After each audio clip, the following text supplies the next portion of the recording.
Sportsnet Studios World Headquarters in Spring, Texas, it's Barry on Deck, hosted by former ESPN Houston radio host and stand-up comedian Barry Laminack, starring Oliver the Cat. Written by Barry Laminack, produced by Barry Laminack, directed by, you guessed it, Barry Laminack, featuring sports, entertainment, special guests, film sessions, and some drinking. Okay, a lot of drinking. Viewer discretion is advised. And now, here's your host, Barry Laminack.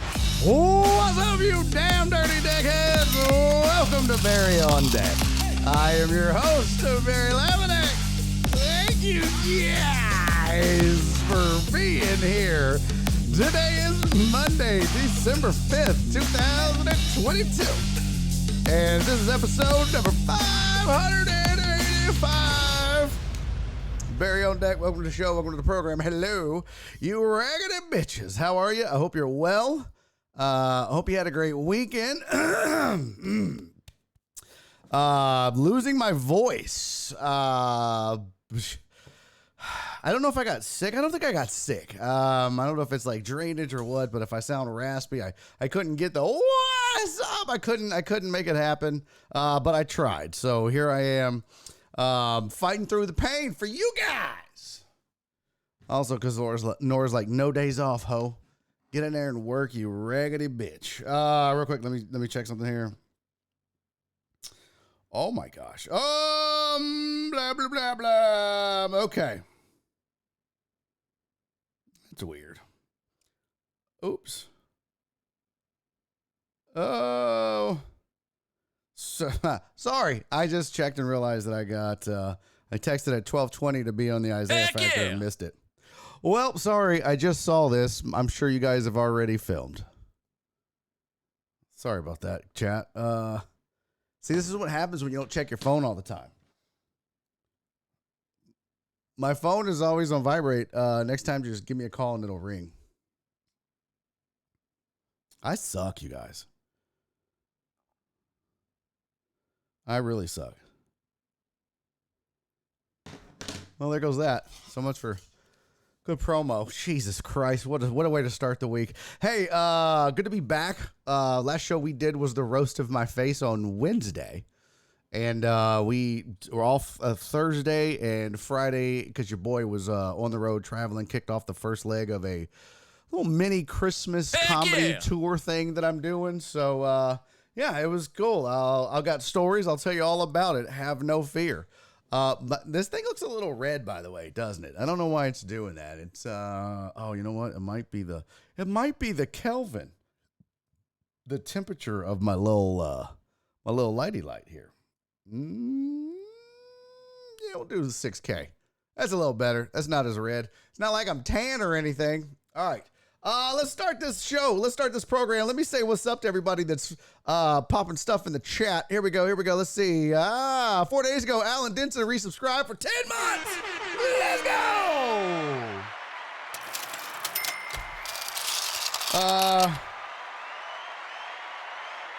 Oh, my bad.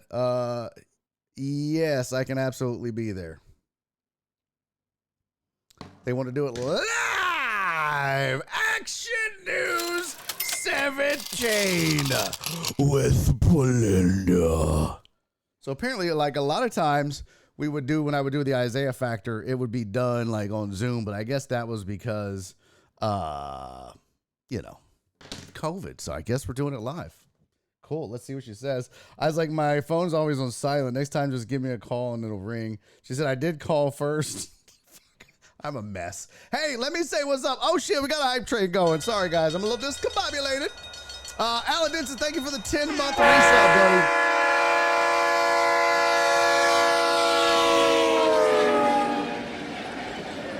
buddy. Scared the shit out of myself. Literally scared the shit out of myself with my own little sounder hype train thing. I'm the one that started it and still scared the shit out of me. Alan, thank you, buddy. Heartthrob, Philip Bernard. Thank you for the 69 likes. Steve-O! Let's go. Steve-O has been subscribed now for 3 whole damn months. Jared Taylor with 10 months now subscribed to the channel. We have a 1-month-old. Yeah, you got 2 babies now. You got a stream baby and you got a real baby. Oh, at least you don't have to put the stream through college, right? Hey, Vince Not Diesel, thank you for the 100 bits, buddy. The hype train has begun. Joe Hernandez, thank you for the 100 bits, my friend. And Jared Taylor with 200 bits. Gang's all here. Let's do it. Got the... Shut up, cheer, chat, whatever the hell that was. Let's do a shot, shall we? Sure, why not? Let's just roll with it. Let's see here. This will be for the hype train, and also I haven't even publicized it yet. I just haven't had a chance. But also this is for the hype train. You guys are badasses for the hype train. I appreciate that. But this is also for a kick-ass roast that we had last week. We hit our goal. I kind of messed up the calculating a little bit. But we did hit our goal of 2,000. So we are good to go. I am proud of you guys. Thank you guys. And I'm so glad that I got to shave. And now my ugly face can just be ugly on its own without help from the beard. But again, cheers. And thank you for the hype train, man. I appreciate it. It's nice to start off the week with a hype train. So, man, cheers to you guys. I missed you. I'm glad to be back. Love you, deckheads.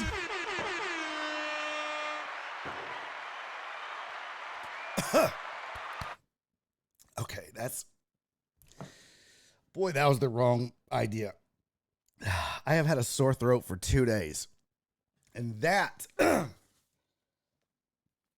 was not smart. Oh my God. The wrong thing to do is shoot whiskey on a sore throat. Holy shit, that was awful. And not just the shot tasting bad. That was just awful. Oh my God. Ugh. Okay, let me say what's up to the chat. That's called the chat on this program if you're new. Hey, if you're new, raise your hand. Put your hands down. I know a bunch of you raggedy hoes are going to act like you're new. You ain't new. But we got the chat in here, so let's say hey. We do that every day on the show. I like to say hello to the chat, which is shout out to the chat, not the past tense of shit. It's chat, and yeah, because you guys are the show. You make the show. Without you, it's just me being a weirdo screaming at myself into a camera and a microphone. You guys are an integral part of the show. You are the show. So I always say hello to you. Chris Reyes was first. Although he wasn't first. That was Alan Denson like 3 hours ago. Alan was super early, but I appreciate that, buddy, man. Thank you for getting in early, Alan. Alan, he said, what's up, deckheads? And that was, a while ago. So, oh my gosh, that really killed my throat. I don't think I'm going to be able to do my birthday shots. I may just have to do it with Diet Coke.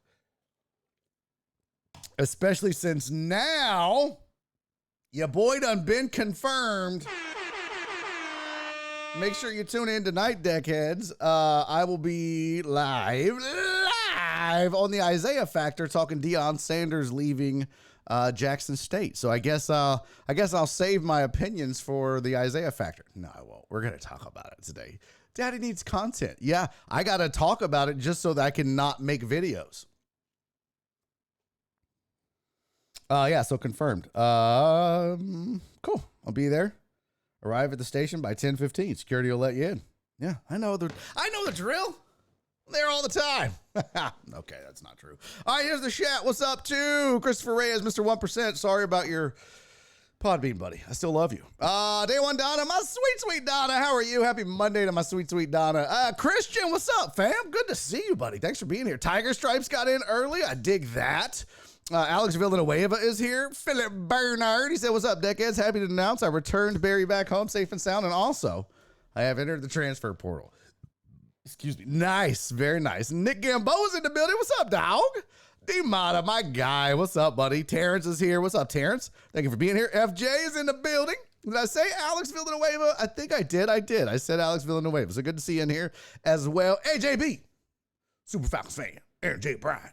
Good to see you, man. One deep. What's up, homie? Who else here? John Dory is in the building. And Cisco, what's up, man? Hi from MF in Fredericksburg. That's such a beautiful town. I want to go back there. You guys, Cece's like super hungover, super duper hungover. So she said hi from Vomitville. I guess like she drank at the game. Her and Jen went to the Browns Texans game yesterday and got drunk. Jen's passed out in a car.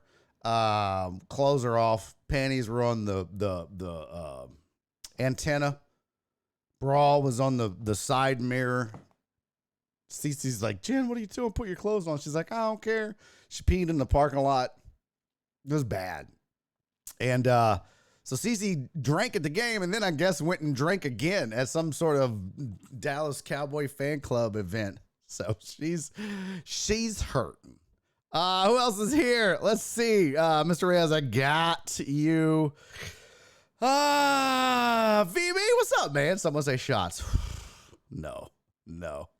Donna got some pep, though. What's up, Jen? Good to see you, sweetie. Thank you for the reminder today. Jared Taylor, what's up, homie? Tiger Stripes, I got. Who else? Got Jen. Heartthrob, I got. No, I think we got everybody. Nightbot, yeah, you raggedy bitch. What's up, Vince, not Diesel? Vince, dude, I love it. I love the AI thing. I did it today. So I have 50 AI photos. I'm going to go over them all. I don't know if we're going to do it on this show. We might do it on the private hour tomorrow.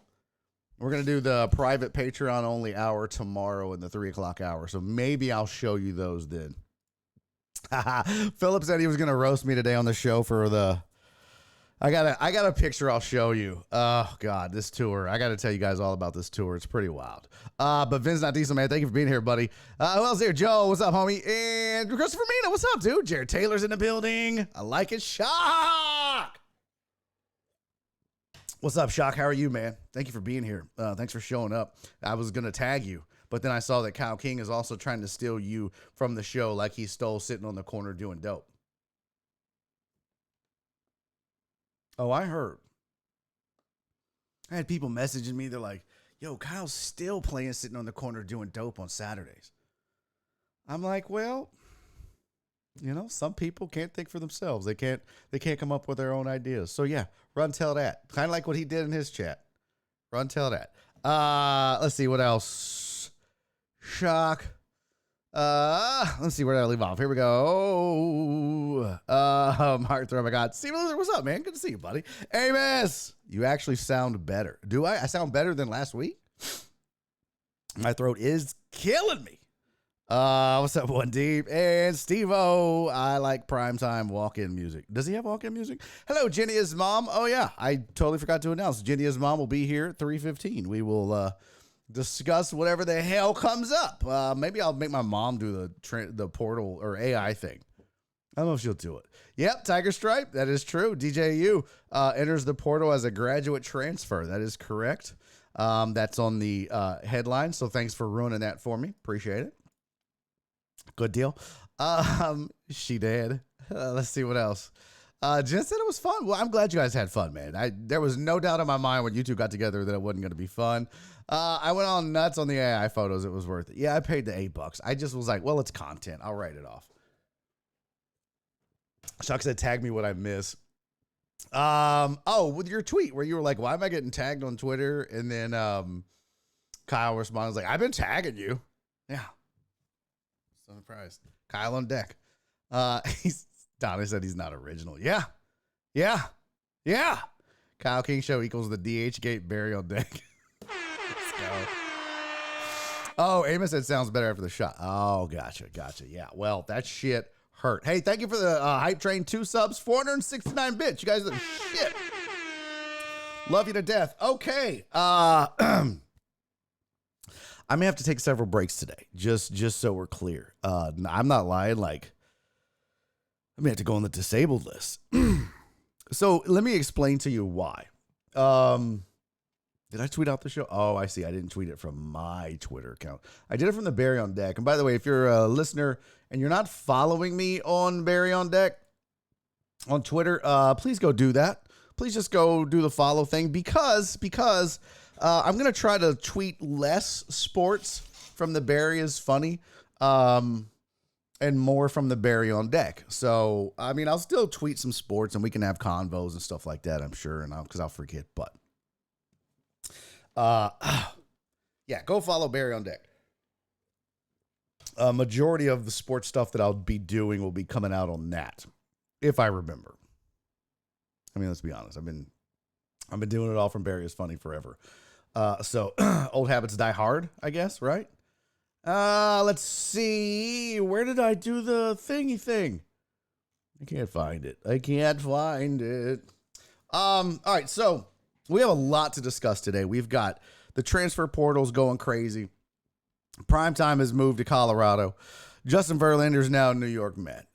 You've got free agency in full swing in the hot stove league in baseball. You've got NFL football. Shit is happening left and right. We've got our college football playoffs are set. So we've got all that. I've got stories for you. I'm sorry. It's not that I'm yawning, like my throat hurts so bad it's making me yawn. This is really weird. I've never had a problem like this. I'm usually not that guy that like loses his voice or will get like a sore throat or anything. That's not me. That's not how that goes. So Christian said, hey, thoughts on my TCU Horned Frogs making the college football playoffs? Yes, we're going to get to that, Christian, I promise. We're going to talk college football. We're going to talk baseball Hall of Fame, Bonds and Clemens and Fred McGriff. We'll talk about all that. NFL injury updates. So we've got a ton of stuff to get to, a ton of stuff to talk about. So fear not, because, I mean, look, I've got so many things planned here. Hold on. I was even going to be like, hey, let's just go do Google searches, and let's just be petty. Let's just be petty for like an hour. Let's just go find all the Mets fans that talk shit about the Astros being cheaters, and then let's screenshot that. Excuse me. And then we'll screenshot them being excited about Justin Verlander coming there. And we can put those side by side, and then we can go tweet them and be like, hey, is this you? Or better yet, maybe I'll start a thread. I'll start a whole New York Mets fans are trash ass lying hypocrites. And then we'll just post their side by sides, right? Astros are cheaters and assholes, and anybody on that 2017 team, shit. That's what my throat hurts. And then next day we'll be like, hell yeah, we got Justin Verlander. Love that guy. Kind of like the Twins when they were like, yeah, we got Correa and the Yankees. Garrett Colt's great. Hypocrite asses. Hate all y'all. But we'll talk about that. What's the next move for the Astros? What do they do now that Verlander is a Met? What should they do? I've got opinions, and I shall give them. So there's no shortage of topics today. No shortage of things to discuss. I got the tour to talk about. Hell, I can start teasing some stuff, plans for 2023. Yeah, it's all that. So we're going to get to all that, I promise you. Let me just do this tweet real quick. Get here now before my throat collapses. Send. I don't know if I spell collapses right, though. I'm the worst speller ever. Collapses. Oh, got it. Nailed it. Tweet. All right, cool. Okay, so what did I miss in the chat? Yep. So what did Trey Turner get? See, that's the other thing. I can't keep up with the breaking news all the time either. It's hard for me to do a show, talk to you guys, and try to be present in the moment without just surfing the web. And then you guys post shit in the chat, and I can't keep up with it. So it looks like the Phillies have signed Trey Turner to an 11-year, $300 million contract. Well, fuck it. Oh my God. Oh shit. This throat thing is killing me. It's going to make me yawn all day. I'm not even tired. Let's just do the headlines. Fuck it. Let's get it.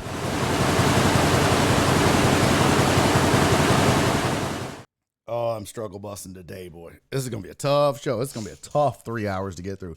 All right, here's your sports headlines for the day. Fred McGriff was elected to the Baseball Hall of Fame. I never thought Fred McGriff would get in. I didn't think he deserved it.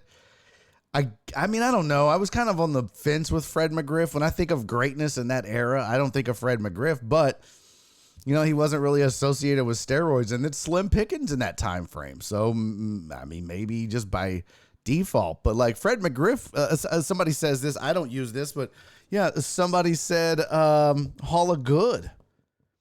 And for other players. And yeah, maybe that's what Fred McGriff is. He's the Hall of Good, the Hall of Consistent. You know what I mean? Like, They would not. Fred McGriff. I never heard of it. Yeah, I forgot what buzzers we have. Who the fuck is that guy? There you go. We got. Oh, I put that back, and then we got. Boom. Roasted. Okay. Emotional damage. Okay. We're keeping that. Pull up your pants, take off the bra, and be a man. I'm gonna get rid of that one because Kyle stole that too. So we're just gonna get rid of that. I don't want to do anything. I'm gonna get rid of the DJ horn too.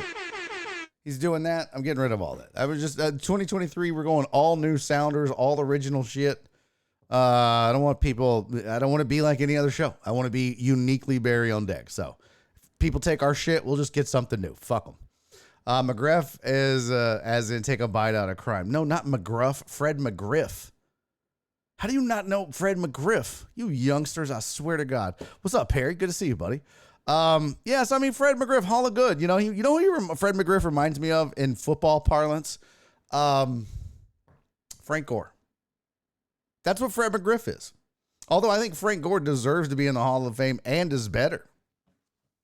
You know what I mean? Like, but that's kind of a correlation. Like, Fred McGriff played for what, 19 years? I'd have to Google. Let me see. Fred McGriff. Baseball reference. He played in. Oh, and again, I'm not yawning. Something in my throat is so sore, it's like triggering me to be yawning. I don't know why it's doing that. It's super weird. It feels, I don't know. I'll stop bitching about it. Probably not. Fred McGriff started playing in 1986. His last year was 2004. And it was with Tampa Bay. I mean, dude, his career 284 hitter. Here, let me put this over here. 284 hitter.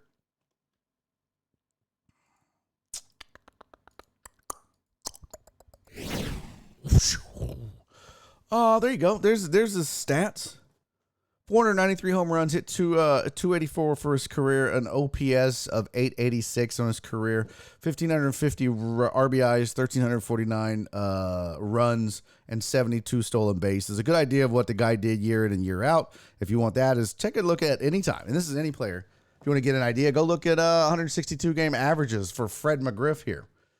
If you look at his 162 game averages, you can see that he averaged 32 home runs per season, 102 RBIs, and 89 runs. That's pretty good. That 284 average, and again, the 886 OPS. That's not bad, actually, but you got to remember that was the era when guys were hitting 50 and 60 and 70. Those numbers today are amazing, but those numbers back then, it was the live ball era, right? And the steroid era and bad pitching and all that stuff. So I don't know. Like, what's up, Joey? Didn't Fred McGriff have the tutorial baseball video that's always been advertised back in the day? Yes, Joey. Joey, that was the Tom Amansky thing, right? Wasn't it Tom Amansky, if I'm not mistaken? Oh, hold on. Let me find it. Hey, what's up, XSD? Good to see you, man. Thanks for joining the chat. First time chatter there. Yes, it was. Yeah. Oh, my bad. Yeah, right there. VB just talked about it. Where's Pookie Bear? Needs some lines to stay awake. Oh, wow. Yeah, there. Look, Tom Amansky instructional video endorser. Just right before Joey called it. So Justin Verlander went to the Mets. I'm so glad. Why is that, XSD? Why are you glad that Verlander went to the Mets? Are you a Mets fan? I'm interested. What's up, E2D? And what's up to... I saw somebody sneak in. Uriel, what's up, homie? Good to see you, buddy. Thanks for being here. A little late, but I'm here. No, you're never late if you're here, Uriel. Never late if you're here. We say that every time on this show. All right, so that's Fred McGriff's numbers. You know what? Those are actually a little bit better than I thought. The 102 RBIs. But again, that's live ball era type shit. I just never felt like, so Fred McGriff led the league in home runs twice in his career with 36 and 35, had a 924 OPS.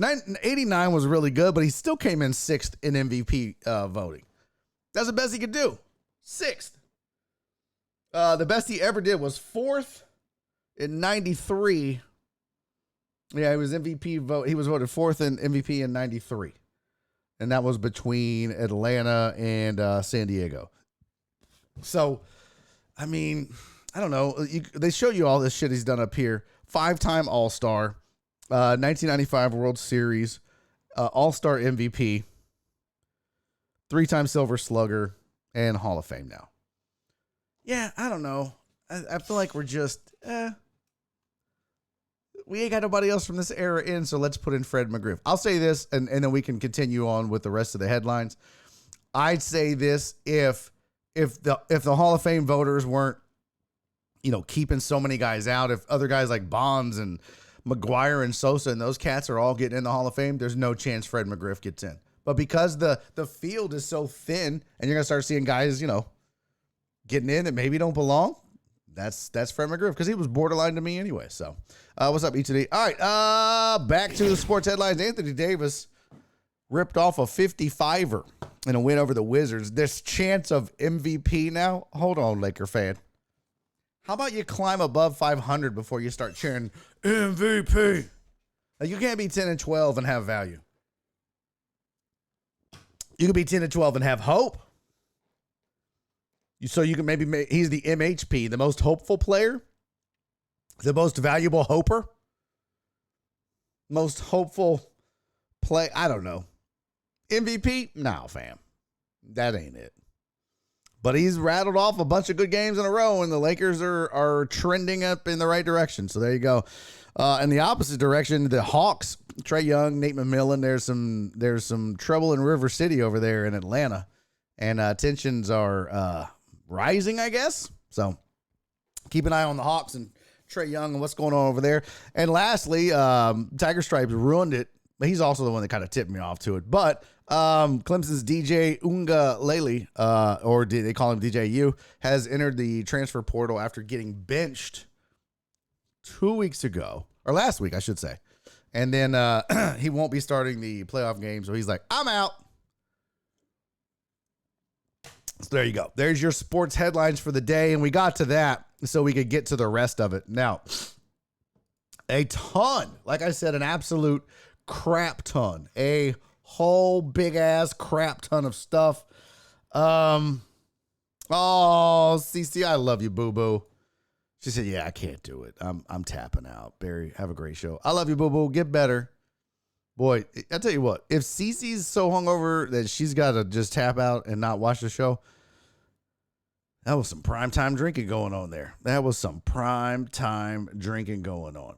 Hey, speaking of that, well, hold on. Let's see. Where did it go? Did I not download the damn primetime slide I made? You dumbass. I had a whole primetime slide made, but whatever. But let's talk about Deon Sanders. Let's talk about him leaving Jackson State and going to Colorado. Christian said, let's talk about college football playoffs first. Okay, Christian, we're going to get to it. Aggies are going to start flying the transfer portal now. Yeah, they need a QB. DJU wouldn't hurt my feelings at all. Tiger Stripe said he heard UCLA and something else. All that's rumor, conjecture, and bullshit. But what does this say? So, hey, what's up, Thor? Good to see you, buddy. Terrence said, how about AD play more than 45% of the games? Yeah, right? Yeah, how about you just not be injured, AD? Most valuable, healthy player, MVHP. Alex said more drinks will help. No, that's shot of whiskey. I don't know what to do. I think Jennia's mom said honey or something like that and whiskey. I don't want to go get honey. Maybe I should just honey straight into the face. I don't know. All right. Oh boy. Struggle bus. AD is still glass man to me. Yeah, he is. How about he plays the full season to see? Let's say everybody in the chat's bringing up the same thing everybody else. The injuries. Yeah. How you going to chant MVP? And bro, maybe if that stands for most valuable part-time player. Ha, you see what I did there. I got something for your face. Hey, what's up, Thor? Thanks for lurking, homie. I appreciate that. Okay, so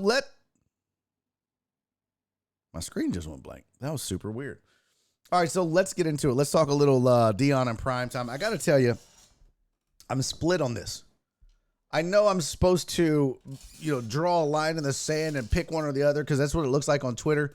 Some people are saying that good for him. That's the game. You get a gig and you move up. Others are saying he kind of sold out Jackson State and was talking about, I am the SWAC and I'm going to build this program and the SWAC's going to be respectable and da-da-da-da-da.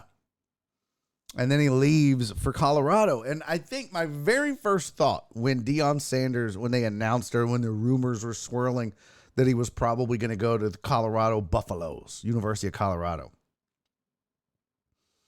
My very first thought was, look, I get it if it's Florida State. Right? Like, I get that. What is the direct correlation that I'm missing, chat? What am I missing about Deion Sanders and the University of Colorado? What's the tie-in here?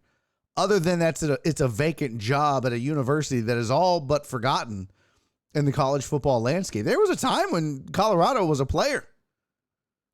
Not so much anymore. They're just bad now, real bad. So what am I missing? What's the tie-in?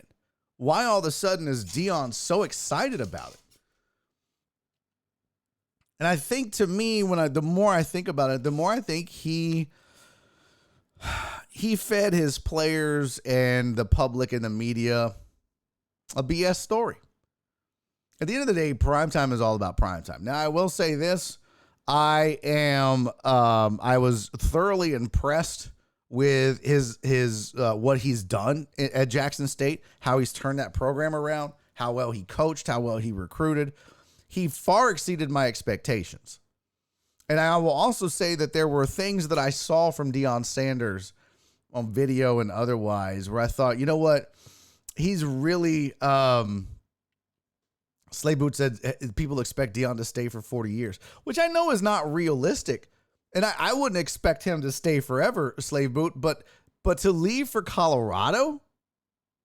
Like, I get it if you leave for Florida State, like I said, or I get it if you leave for a team in Florida, Miami or Florida or the Gators, because it's your home state, maybe, right? Or I get it if you leave for a prestigious program or a once prestigious program. Maybe he leaves for like, I don't know, what's a once prestigious program that's struggling right now? I don't know. Maybe he goes to Stanford, right? Or maybe he goes to Deion Sanders at Stanford would be fucking hilarious. Slave Booty. My bad, Slave Booty. But I think it just doesn't make sense. I mean, there was a video where he was like, hey, you either move up or you get let go. That's the coaching game, blah, blah, blah. Look, I get it, but you can't do what you did and say what you said about the SWAC and the players and everybody else and then just pretend like that never happened, because that's what he's doing. I have no problem with him getting another job. The problem I have is the things that he said in the past and what he said. Now, does he owe the school or anybody anything? Absolutely not. He doesn't owe them anything. He built them up. I mean, the whole, I saw somebody on Twitter say, for Christ's sakes, he got college game day to go to Jackson State. That's a big deal. Yeah, it is. And what I don't understand is Deon didn't make the move to Colorado for the money, right? He didn't need the money. I don't understand the move. Is it the challenge? Is it the weed? Is it, I don't, it does not compute for me. What's up, broke boy? Prime on a Buffalo. Colorado is legit coming off one of the worst seasons in school history. Yeah, that's amazing to me. Everybody's saying weed is legal. I think that's why it's not a prestigious job anymore. He's going to turn around and try to get the Florida State job. I think if he would have just been patient, he would have gotten the Florida State job. That's what I think. I think if he was just held out and kept winning at Jackson State, he was going to get the Florida State job. Now, now there may be something else at work here. It may be that the powers that be at Florida State were like, hey, look, we can't just take you from Jackson State to Florida State. So go to a middle tier school. Like, I don't know, go to like a Mississippi State or I don't know, Deon, go to Colorado. Turn that around. And then next time we have an opening, we'll bring you in. We'll give you the offer while you're at Colorado State. That'll be easier to sell to the boosters and all that. Maybe that was the conversation. I don't know. I could see that as a possibility. Slave Booty said, have you seen Colorado women? They're fire, i.e. Lauren. Who is that? Lauren Boebert? How do you pronounce her name? I don't even know how to say that. What is that name? Lauren Boebert? Boebert. Oh, she's a politician. Oh, she's that crazy ass. That chick is crazy. Also, not hot. No. You're done. Not hot. You won't like her politics, Barry, but you can't deny how hot she is. I just did. She's not hot. No. Nope. See, you guys do this all the time. You guys try to sell me this bullshit bill of goods about how hot this chick is, and I'm literally looking at her with these stupid blue eyes. And I can clearly see that this chick is not hot. Clearly. Hold on. So you guys, no. You started it, chat. I'm going to finish it. You started it. I'm going to finish it real quick here. You guys are trying to tell me that I'm supposed to believe that this chick is hot. That one right there. That's hot to you? I mean, look, to each their own. That's hot to you? That's not hot to me. Excuse me. That's not hot. Slave Booty said big cap. That's not cap. She's not cute. Now, granted, Colorado might have some fine women, but she ain't one of them. She's definitely not one of them. Bro, really? Is that what I'm supposed to think is hot? I'm the hottest mofo around. Okay, E2D, I need you to calm down. You should go back to studying. Yeah, look, I have the whole images thing pulled up here. Let's just do that. Yeah. Oh yeah, look how hot that is. Oh boy.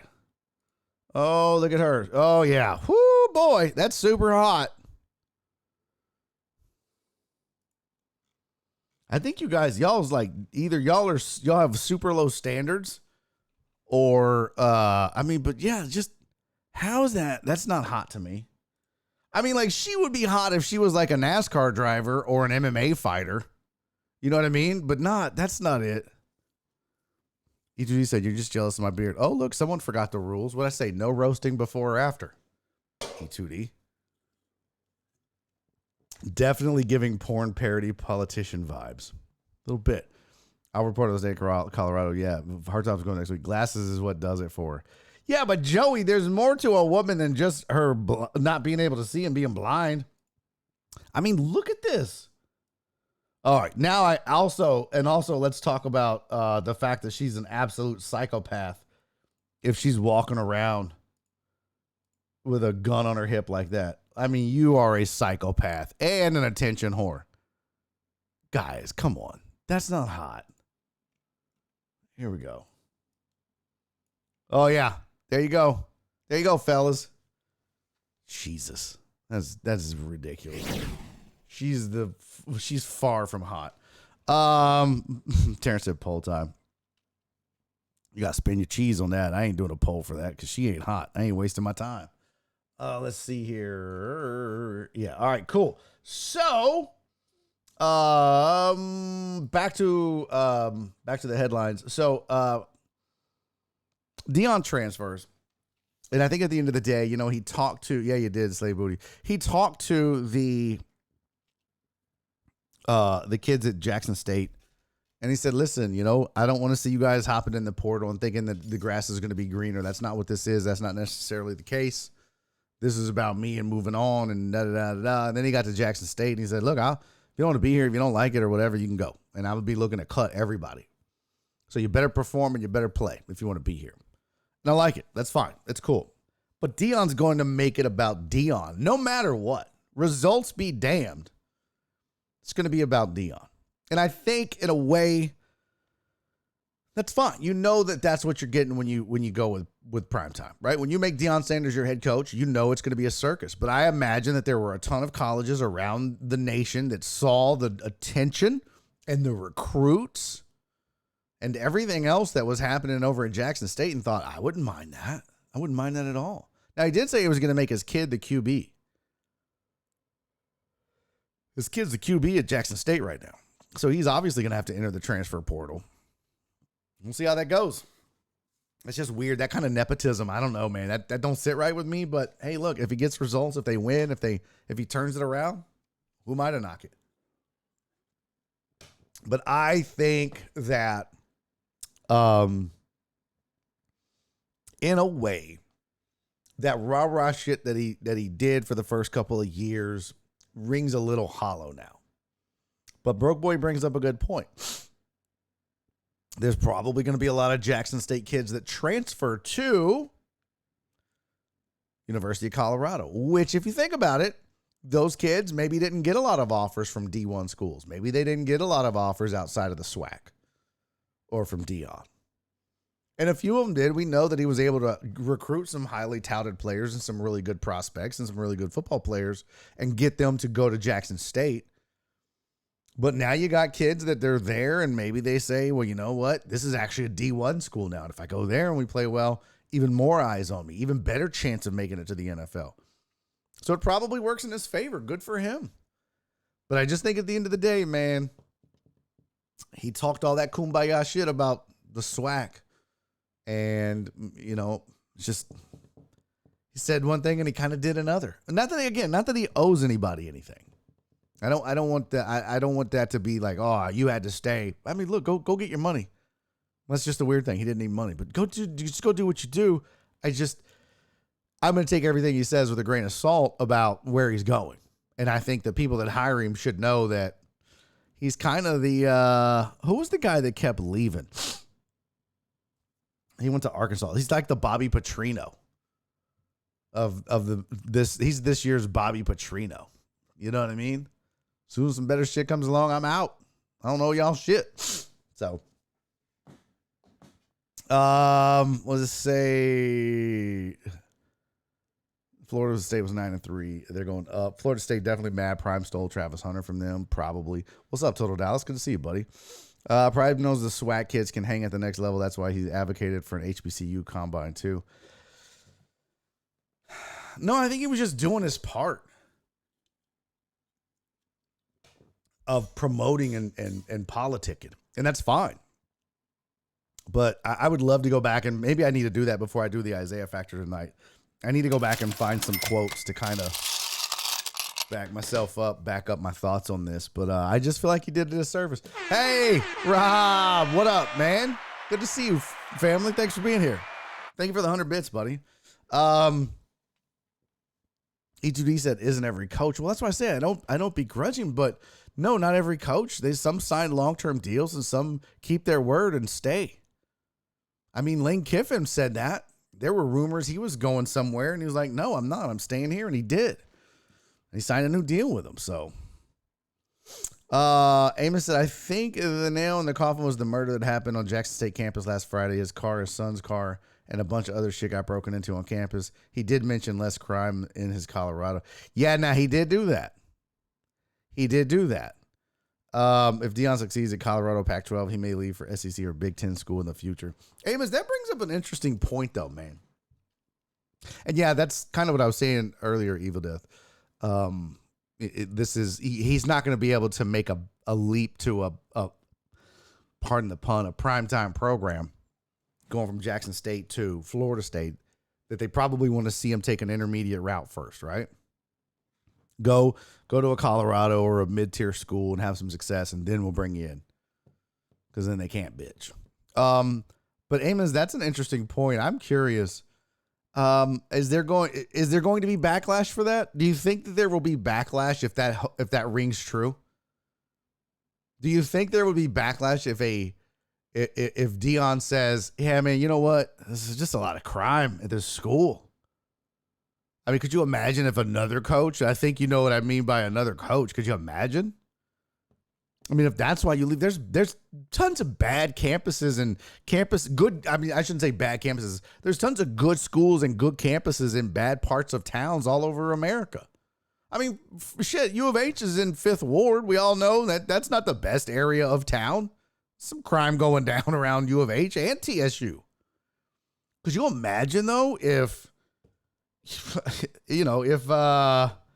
was that? If Dana Holgerson was like, yeah, USC's in the hood.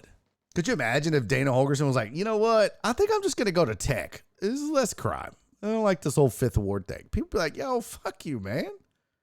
So, Third Ward. Yeah, my bad. I think that's a weird reason to leave. Just up campus security or some shit, right? Like, that's why you bailed? I don't know. Seems weird. Didn't somebody steal some shit from him, too? If I recall, somebody stole something from him early on, like jewelry or some shit like that, or I don't know.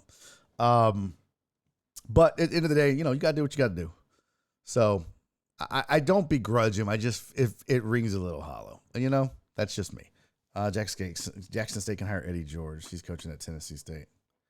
Yeah, all his kids go to JSU and live on campus. $300,000 a year might be worth keeping them in that environment. Dude, it's not about money. It's not about money. I don't think it's about money for Deon. So, they moved his change and he thought it was stolen. Well, okay. All right. So if you missed it, front page of ESPN, Trey Turner signed an 11-year, $300 million deal. That's a lot of money. So we're going to get into more. We're going to talk some Justin Verlander as well, and some Baseball Hall of Fame. We talked a little bit about Fred McGriff. Let's just address this real quick and we can move on. I'm going to take a quick break before I bring in Jenny, his mom, because I need to go get some water and some lemon and some honey. Maybe some tea. I don't know. This is bothering the shit out of me. But if you didn't hear, Fred McGriff in the Hall of Fame, in the Major League Baseball Hall of Fame, but Bonds and Clemens again not voted in, and now it's up to the Veterans Committee or what do they call it? Not the Contemporary Committee. I don't know, some bullshit committee that they have to kind of circumvent the writer thing. I just want to point something out. I want to point out the hypocrisy that is the sport of baseball. Okay. Now, I have no problem with not voting in Bonds or Clemens or McGuire or Sosa or any of these folks. I don't have a problem with you not voting these guys in. That's fine. But when these writers and some of these players get on this holier than thou bullshit, I can't remember the name. I would have to go find the article, but there was some players that came out and some writers that said, you know what, I'm not going to vote for Bonds because the Hall of Fame should be about more than just numbers. It should be about more than just stats. It's about integrity. It's about the character of the person. Do you know how many racist people are in the Hall of Fame in baseball? Ty Cobb was a terrible human being. I mean, a piece of garbage. A absolute piece of garbage. Don't give me that shit. Don't give me that sanctimonious, well, it's about integrity. Oh, shut up. You know damn well that there are some really terrible people in the Hall of Fame from a bygone era when it was a terrible time in this country. Don't give me that shit. Just say, you know what? We don't want cheaters in there, but don't sit there and say that it's about integrity, because you can't have guys like Ty Cobb in the Hall of Fame and talk to me about integrity. That's you're talking out of both sides of your face there. Let me pull up Ty Cobb. I'm gonna pull up his Wikipedia. Let's see. Ty Cobb's view on race. Cobb's father was a noted advocate for racial equality. Cobb's racial intolerance during his playing days were embellished and falsified by biographers. Recent research in his life clarified a number of stories. 5 years after Jackie Robinson broke the color barrier, Cobb publicly supported black and white players playing together, adding, certainly it's okay for them to play. I see no reason in the world why we shouldn't compete with black athletes as long as they conduct themselves with politeness and gentility. Now, a lot of you are going to hear me read that and go, see, Barry, see. And a lot of you that would say that are probably not black. Because I would be willing to bet you that for the black viewers in the chat, they probably heard that and went, that dude. What a terrible, like, really? Do you know, I mean, that is the equivalent of saying, well, they can play, just don't get uppity. I mean, that's what basically the man said. So this is, we'll just say this. I'll just say this and I'll leave it at this. But that kind of stuff that I just read you right there is an attempt to, I don't know, how do I put this? Whitewash the legacy of Ty Cobb. Because I also think that baseball realizes, oh my God, we have some really, really awful people in the Hall of Fame. Awful. So, you know what? Let's write some books. Let's get some people on board. Let's get some quotes. Let's spin it a little bit. But when I read that kind of shit, just it's awful, man. It's sad. It's sickening. And you could probably even Google, let's see, terrible people in the Baseball Hall of Fame. And I bet you there's a nice little list. Here's 25 players who should not be in the Hall of Fame. Okay, well, that's not. Hall of Fame biggest controversies, worst MLB Hall of Famers, stadium talk. Well, these are just like Harold Baines. Man, but that's just not good. I just want to see like the worst human beings in MLB history. Oh, here we go. Here we go. Allow ads. Kiss my ass. Always fine. Benito Santiago. I don't know if he was in the Hall of Fame or not. Let's see. Josh Hamilton, Mel Hall, Lenny Dykstra, Julio Machado, Milton Bradley, Denny McClain. What did he do? Gambling.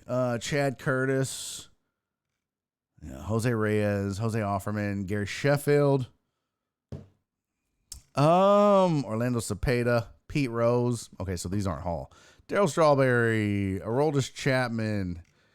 Let's see, Danny Tarnable. Yeah, so I need a list of Hall. Ugath Urbina. What did he do? That dude was. Let's see. Why he wasn't closing baseball games. He was attacking people in some of the worst ways. Urbina used to be a premier closer. Urbina's story is the most frightening of all candidates. In Venezuela, Urbina was arrested in attempted murder charges. Okay, see? But that's not Hall of Fame. So I need to find a list of terrible people in the Hall of Fame. Because I know it exists. What's up, Flip? Good to see you, buddy. Welcome back, pimp. One Deep said, yep, offended. Exactly. He might as well put boy at the end of that. Exactly. So that's my point. And I'm so glad because I really, what's up, Drake? Good to see you, fam. I hate doing that and then like making excuses and then talking for black people because that's also super offensive when a white guy's like, I think they feel this way. Oh, shut up. You wouldn't know. But I get a hunch. And I can tell you that as a white dude, I found that offensive. So I can't imagine what it would feel like for a black person in this country to hear something like that. So Pete Rose should be in the Hall of Fame. I don't know. I don't know how I feel about that. If you're going to let Pete in, you got to let Bonds and Clemens in then. So, they had writers that were awful judging these guys. Yeah, well, I mean, when you've got a bunch of good old boys voting in a bunch of good old boys, that's how it goes. They can play as long as they don't drink the same water as me. Kind of feel that way too. Whenever my white relatives come over, I blackwash their food a little with Tony Satchery's. That's funny. Ty Cobb equals Kanye West. I don't know about that, but yeah. Imagine all the Dwight Gooden type Cobbs missed out on facing. Yeah. What does this say? BBWAA should revoke their vote. Oh, Baseball Writers Association of America should revoke their voting. Barry on deck. Set the parameters on what the players did on the field. You think so? Even if what you did on the field was cheating?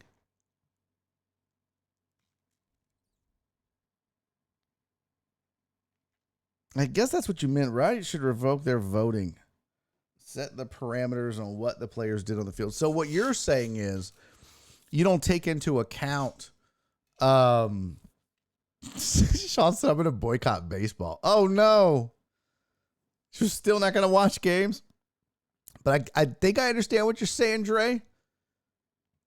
Are you basically saying, like, if you cheat, if you take steroids, as long as the numbers are there, does it matter? Or, like, if you gamble, that doesn't affect on the field? Like, I don't know, man. Because it's hard to know whether you fixed games or you threw games or, you know what I mean? I mean, I know he was Charlie Hustle and all that, but I think, to me, I think that it matters. All right, E2D, appreciate you, homie. I think that it matters about the person. You know what I mean? Like, do you really want a Hall of Fame where some of the people in there are just known racists or misogynists or homophobic or whatever it is? You know what I mean? Like, that would be like, well, we're still going to put Bill Cosby in the Hall of Fame because on stage he was funny. Like, what? No, it's about the character of the man as well. It should be. It absolutely should be. Because guess what? With your fame, included in that is your character, how you treat people, how you treated people, how you treated your fellow players, the things you did on and off the field, on and off the court, on and off whatever, the ice. I think it matters. And I don't think as a baseball person, I wouldn't want a sport that I love. And if I was involved in baseball, I wouldn't want my sport putting people like that in the Hall of Fame. I wouldn't want them putting cheaters, just like I wouldn't want them putting racists or murderers or whatever. So that's just me. Barry, since you said I'm funny, can I open for you on the road? No. I didn't think Dykstra was Goulian was funny. Filled in why doesn't Dykstra have front teeth? I don't know. That's a lot. I don't know if I got it. Roger Hornsby should be out of the Hall of Fame. Yeah, that's another good one, right? Hornsby was a dick. Let's see. Oh, he was from Winters, Texas. Let's see. Personal life. I was trying to look up and see what the dirt was on Hornsby because I forget.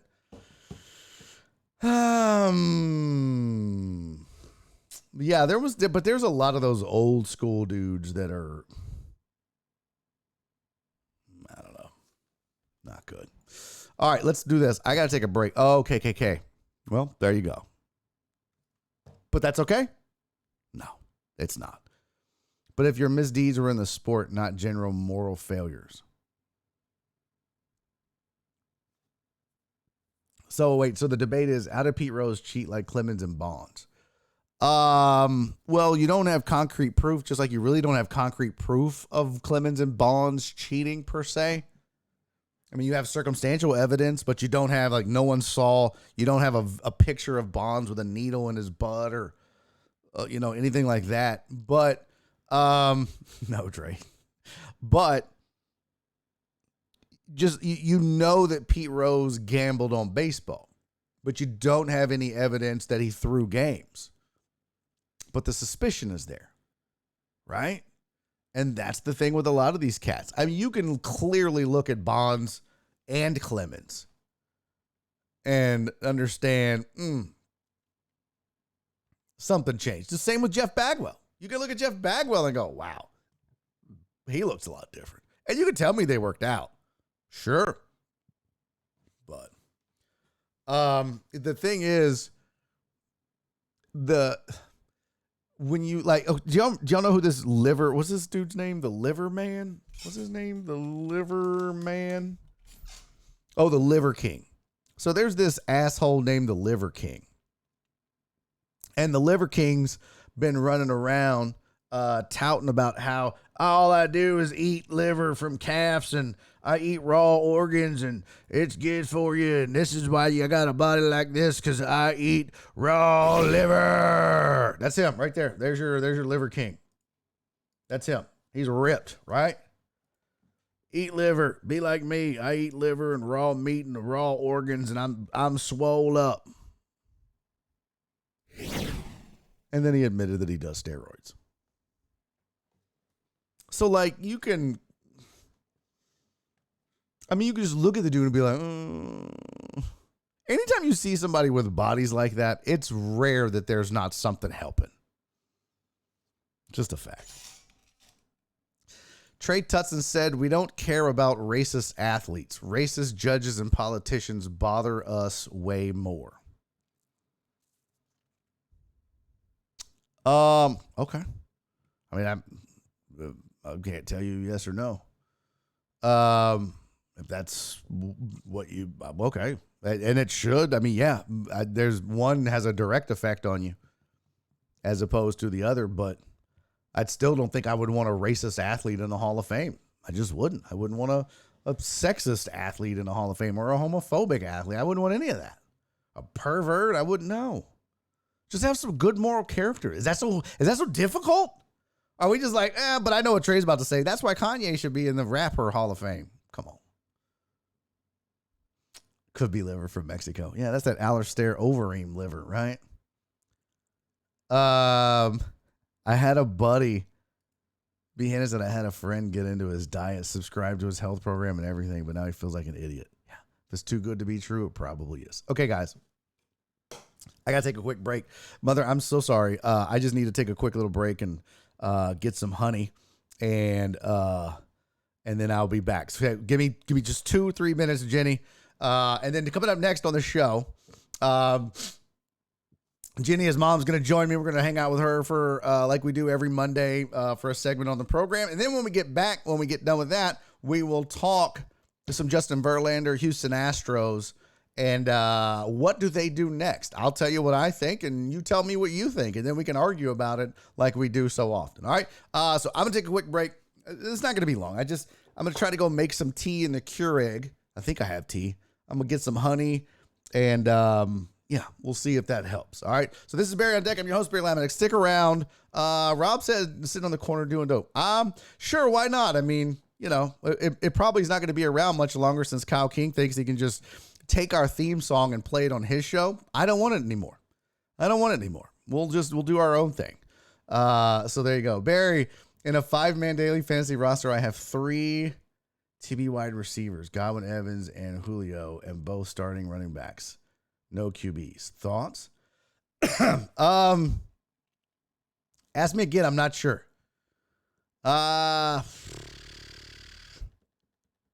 Do you think a Tampa Bay wide receiver runs it for a touchdown? I'm assuming you're saying Tampa Bay? 3 Tampa Bay wide receivers. Yeah. Godwin, Evans, and Julio, and both starting running backs. 5-man daily? I don't know about a running touchdown. Yeah, I don't know about that. Reyes says I'm excited about fantasy this week. Well, let me take a break. We can come back. Thank you, Slave Booty. Slave Booty's going to entertain the chat. He's really trying to get me to take him on the road. All right, so we'll play sitting on the corner doing dope. That's fine. I'm going to get rid of this shit soon.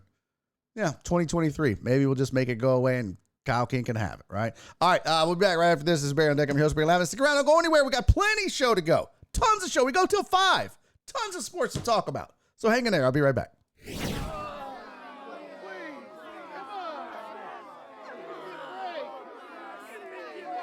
I got your bitch sitting down the goddamn corner doing dope. Sitting down the goddamn corner doing dope. Sitting down the goddamn corner doing dope. Corner doing dope. They are to be ashamed. Sitting down the goddamn corner doing dope. Sitting down the goddamn corner doing dope. Sitting down the goddamn corner doing dope. Corner doing dope. Goddamn right, bitch. Look at here. There you go. They're out here sharing marijuana. Look at here. There you go. The same old nasty ass people from last week. Corner doing dope. Corner doing dope. Corner doing dope. Corner doing dope. Goddamn corner doing dope. Corner doing dope. Corner doing dope. Goddamn right, bitch. Sitting down the goddamn corner doing dope. Sitting down the goddamn corner doing dope. Sitting down the goddamn corner doing dope. Corner doing dope. Dope. Goddamn right, bitch. Goddamn right, bitch. Goddamn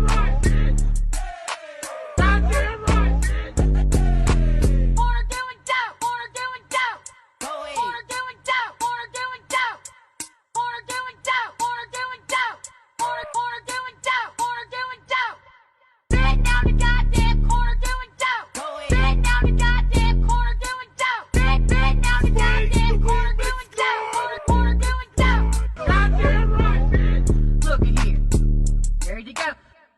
They're out here sharing marijuana. Look at here. Ready to go. The same old nasty ass people from last week. Wanna do it dope. Wanna do it dope. Go ahead. Wanna do it dope. Wanna do it dope. Goddamn corner doing dope. Wanna do it dope. Corner doing dope. Goddamn right. Bend down the goddamn corner doing dope. Bend down the goddamn corner doing dope. Bend down the goddamn corner doing dope. Corner doing dope. Dope. Goddamn right. Goddamn right. Goddamn right. Goddamn right. Corner doing dope. Corner doing dope.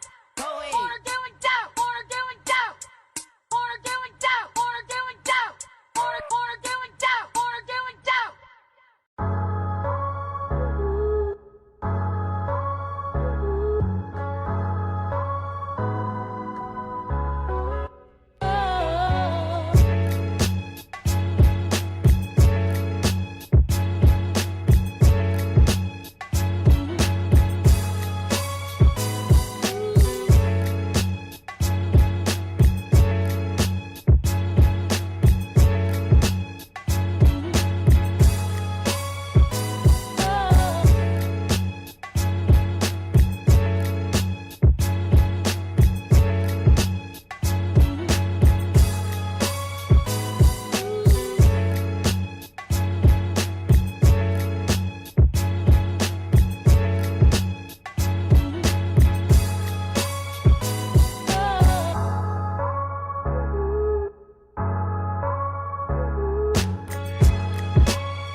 Heck yeah!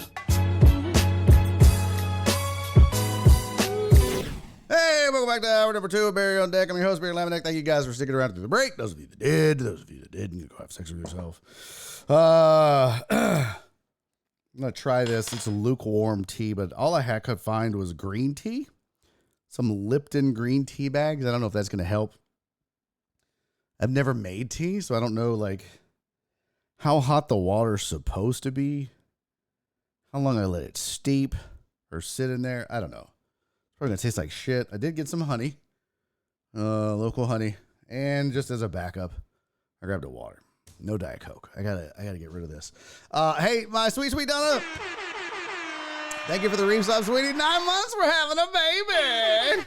All right. It is that time of the week. My favorite time. VB said, "Rip corner doing dope." Yeah. Well, you know what? I got to get, let me worry what I spend $8 on Barry. What does that mean? I don't know what that means. What does that mean? This is your first time making tea. Yeah, I've never had tea. Like, I'm not a tea drinker. I don't make me cups of tea. Anytime I have tea, I buy it at a store. I don't make tea. That's weird. I subscribed one day last week and I had to resubscribe today. That is weird. I wonder if Twitch is having a problem. What does that mean? Let me worry about what I spent $8 on, Barry. I don't understand what that means. I don't know. But yeah, it does suck, VB, that corner doing dope is going to go away. But you guys know me, man. I am, if nothing else, I want this show to be original. And, you know, you can do two things. If people borrow your shit, you can get mad about it, or you just find new shit. It's like jokes. That's how I look at it. If I write a joke and somebody else does the joke, I can get mad about it, or I can just write a new joke and fuck that joke. I don't need that joke because I'm funny. I can keep writing jokes. That's the thing about comics. If people steal your material or your jokes, I'll just write new shit. That's the difference. You obviously ain't funny enough to write jokes, so you got to get others. I'm not saying about that of Kyle, but I mean, he is kind of a dick for playing the song still, knowing that was ours and this community's.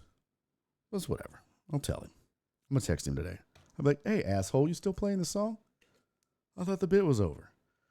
Apparently not. Uh-oh. Ugh. That's gross as shit. Oh, my God. And it's on the water bottle now? Ah! Get a napkin. I don't have a napkin in this bitch.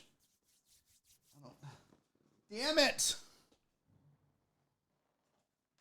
Oh. Heck yeah! Oh my god, it scared the shit out of me. I have something over here I can. What was that? Oh, John Dory! John Dory, thank you for the resub at 9 months. He says, start pushing, be your dilated to 10 centimeters. I swear to God, John Dory, when I get out of here, you'll never put your penis in my subscription box again. Okay, that was too far. All right, we got to get my mom on the show. Enough bullshitting. My mom's probably like, you asshole. Get me on this damn show. Quit making me wait. Join me on the program like she does every single week on a Monday at 3:15, but a little bit later. Ladies and gentlemen, Jenny's mom's in the building. Give it up for Jenny's mom. Hello, mother. Hey, you're not going to start doing Kyle King's show, are you? Oh, hold on. You're muted. Now you're not working again, Jenny. Your mic's not working. You can't hear me? There we go. Now I can hear you. Okay. Yeah. Am I centered? You're good. You're good. You look good, Jenny. So good. Honey, Yes. when you take hot tea, Yeah, it's warm. Really? I microwaved it for Yeah, a minute. but a hot toddy is warm whiskey, lemon, sugar, and honey. And the lemon breaks up the mucus in the throat and relieves the pain. So you got to put them all in there together. It's got to have a little lemon in there too. Just saying. We don't have lemon. I Well- have whiskey, I have honey, and I have green tea bags from Lipton. That's it. Well, add a little whiskey and honey and get you some lemons. You don't have any lemon juice, even liquid lemon juice? Oh, I think I got or liquid anything? lemon juice. Yeah. as a Yeah, matter you of can fact. use that. Yeah. Okay. And it's good vitamin C for your throat. Can I put too, sugar so. in there? You put a little sugar in there and Okay. just You mix know it I all like up, it make sweet. you a little hot toddy. Yeah. Yeah. Back in the day when I was 8, and we used to get up on Saturday mornings and drink coffee and smoke cigarettes together. And No, you never smoked cigarettes. when I was 8, yeah. 8? Um, I smoked it, but yeah, we used. God, I I used was to, a terrible mother. I used to make We really just- sweet coffee with you. God, I keep thinking about all those times we drove around in the car smoking while you kids were in the car. Yeah, Oh and my me and gosh. Angie, me and my sister Angie, we would have to get on the floorboards, chat. My mom and my dad were both smokers. Now, look, this is the 80s, you know what I mean? This was back in the day when Before we knew better. No, it was back in the day when parents didn't give a shit about their kids. Now that's not Parents didn't care true. We about their just kids. didn't know better. And so they would just smoke in the car with all the goddamn Heck yeah. windows up. Hey, DJ Matty. Happy National, well, I can't even, Sacerdote Day? Torta? Okay. I don't know what that means, DJ Matty. Thank you. Yeah, but mom and dad used to drive around, and we would drive like from our house to Kenny, Texas, or Conroe, Texas, which back in Right. the day, that was a long Kenny, way. Texas. Now it's nothing, but back then it was a long way. And they would just smoke their little Kent 3100s, windows up, just puffing away, big ass Ford blue LTD rolling down the freeway like a big ass 4-door chimney. And there'd be me and my That sister was terrible. on the It was floorboard. terrible. Like, I know. And then you both became smokers. I can't of breathe. course. Yeah, and then we started smoking. I started smoking at like 13. No, well, I didn't know about it if you were smoking at 13. Yeah, you did. Well, No, no, I maybe you did knew not. like 15. I think you Yeah, started letting me 15 or at 16, yeah. Yeah. And no, you're right. Because I started smoking crack at 16, Oh, yeah.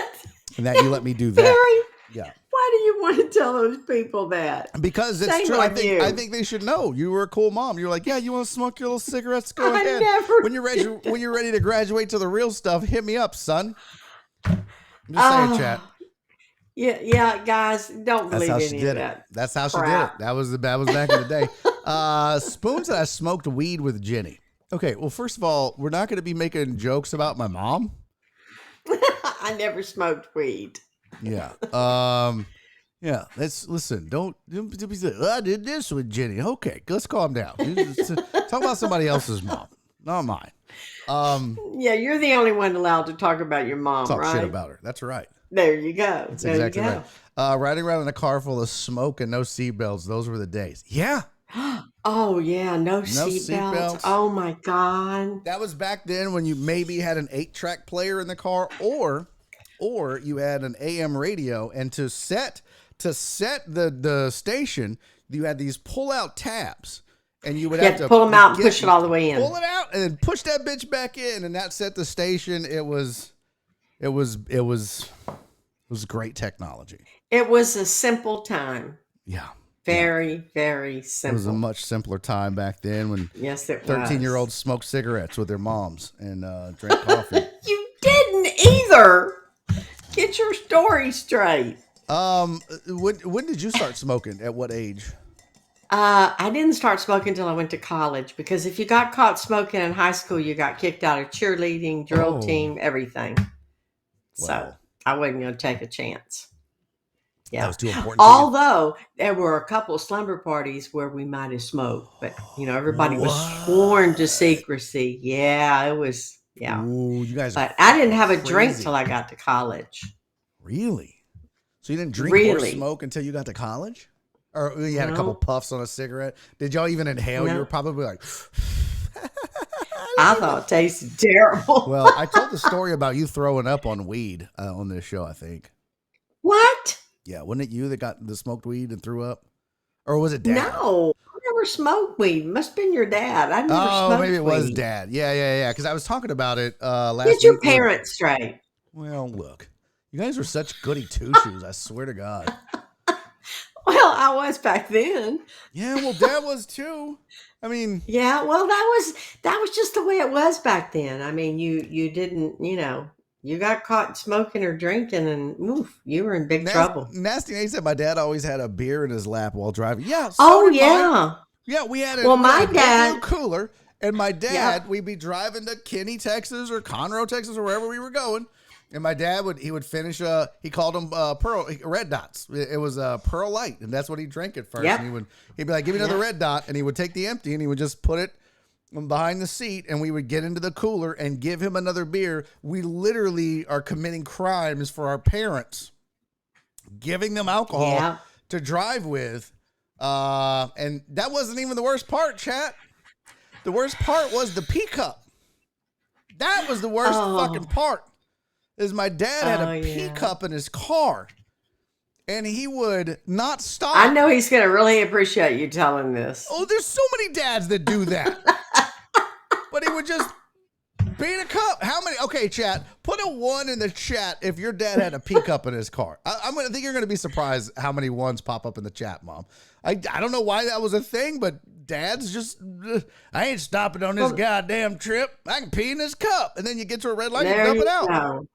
There you go. No, My but dad look, always drove there's around 3 with ones right like that. Look at that. Just, I told you, Jenny. Boom. 1. It was a coffee can. Damn.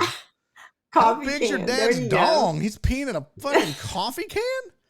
Well, Holy he didn't want to miss it. Hey, my dad drove around. Hold on. I'm sorry, Mom. John Dory said he put a 2 and said my mom had one. Oh, that would be difficult.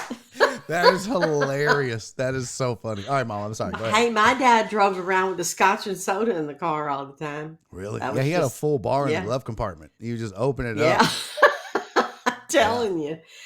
Yeah, things were different. Thank goodness that, kids are a little more protected these days. But we honestly didn't know any better. I mean, we really didn't. You didn't know that getting shit-faced drunk and driving was a bad idea? You didn't Oh, know that no, I smoking never with your did kids in that. the car?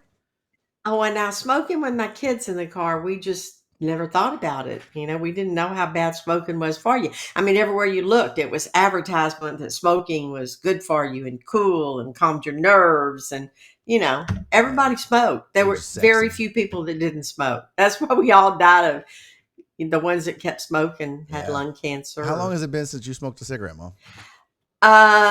2006. Wow. Well, Paul thinks 2002, but it's been 2006. You bummed one and 4 years later. Oh God, no! I smoked all the time. He just didn't know it. Oh, he thinks it.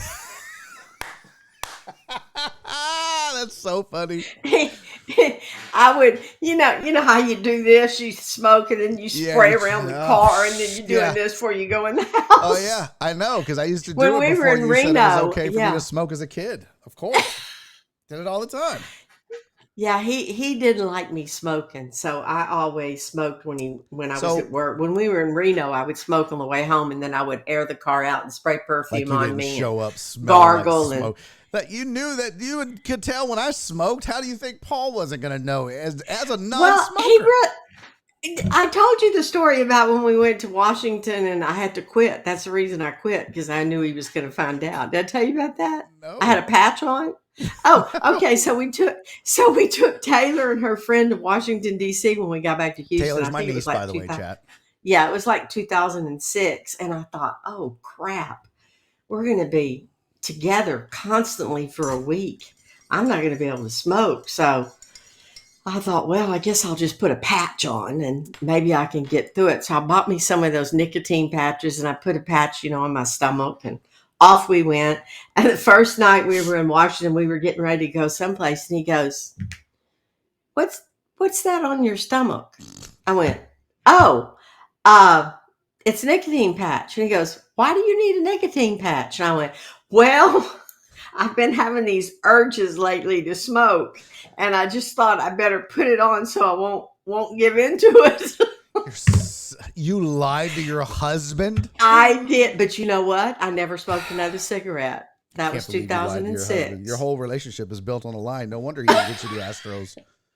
He found out later you were a liar. He's like, I'm not getting this woman the Astros. The whole foundation of our relationship is a lie. I know. But I went a whole week and I thought, well, if I can go a whole week without smoking, and I quit. I never smoked another cigarette.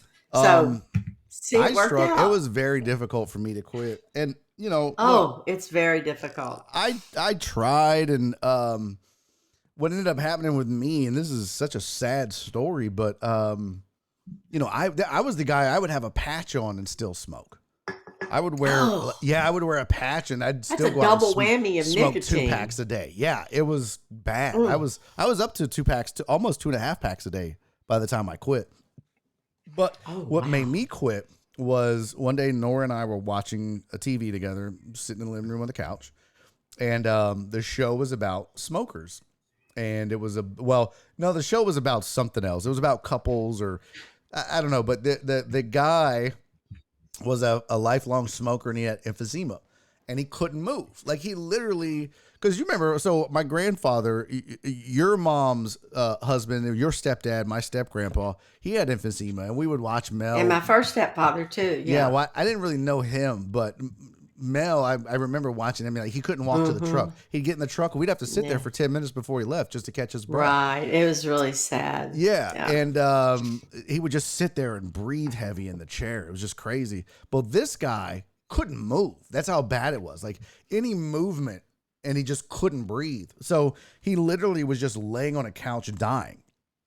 And his wife was working 3 jobs just to be able to pay a few bills and get him all the, medication. But they just had mounds of debt because she didn't have good insurance, and he had the emphysema, and she's just running herself ragged, working 3, and because they can't afford it, there's no one to take care of him. So not only is she working 3 jobs, she's taking care of this man with emphysema who literally can't even do anything because he can't move.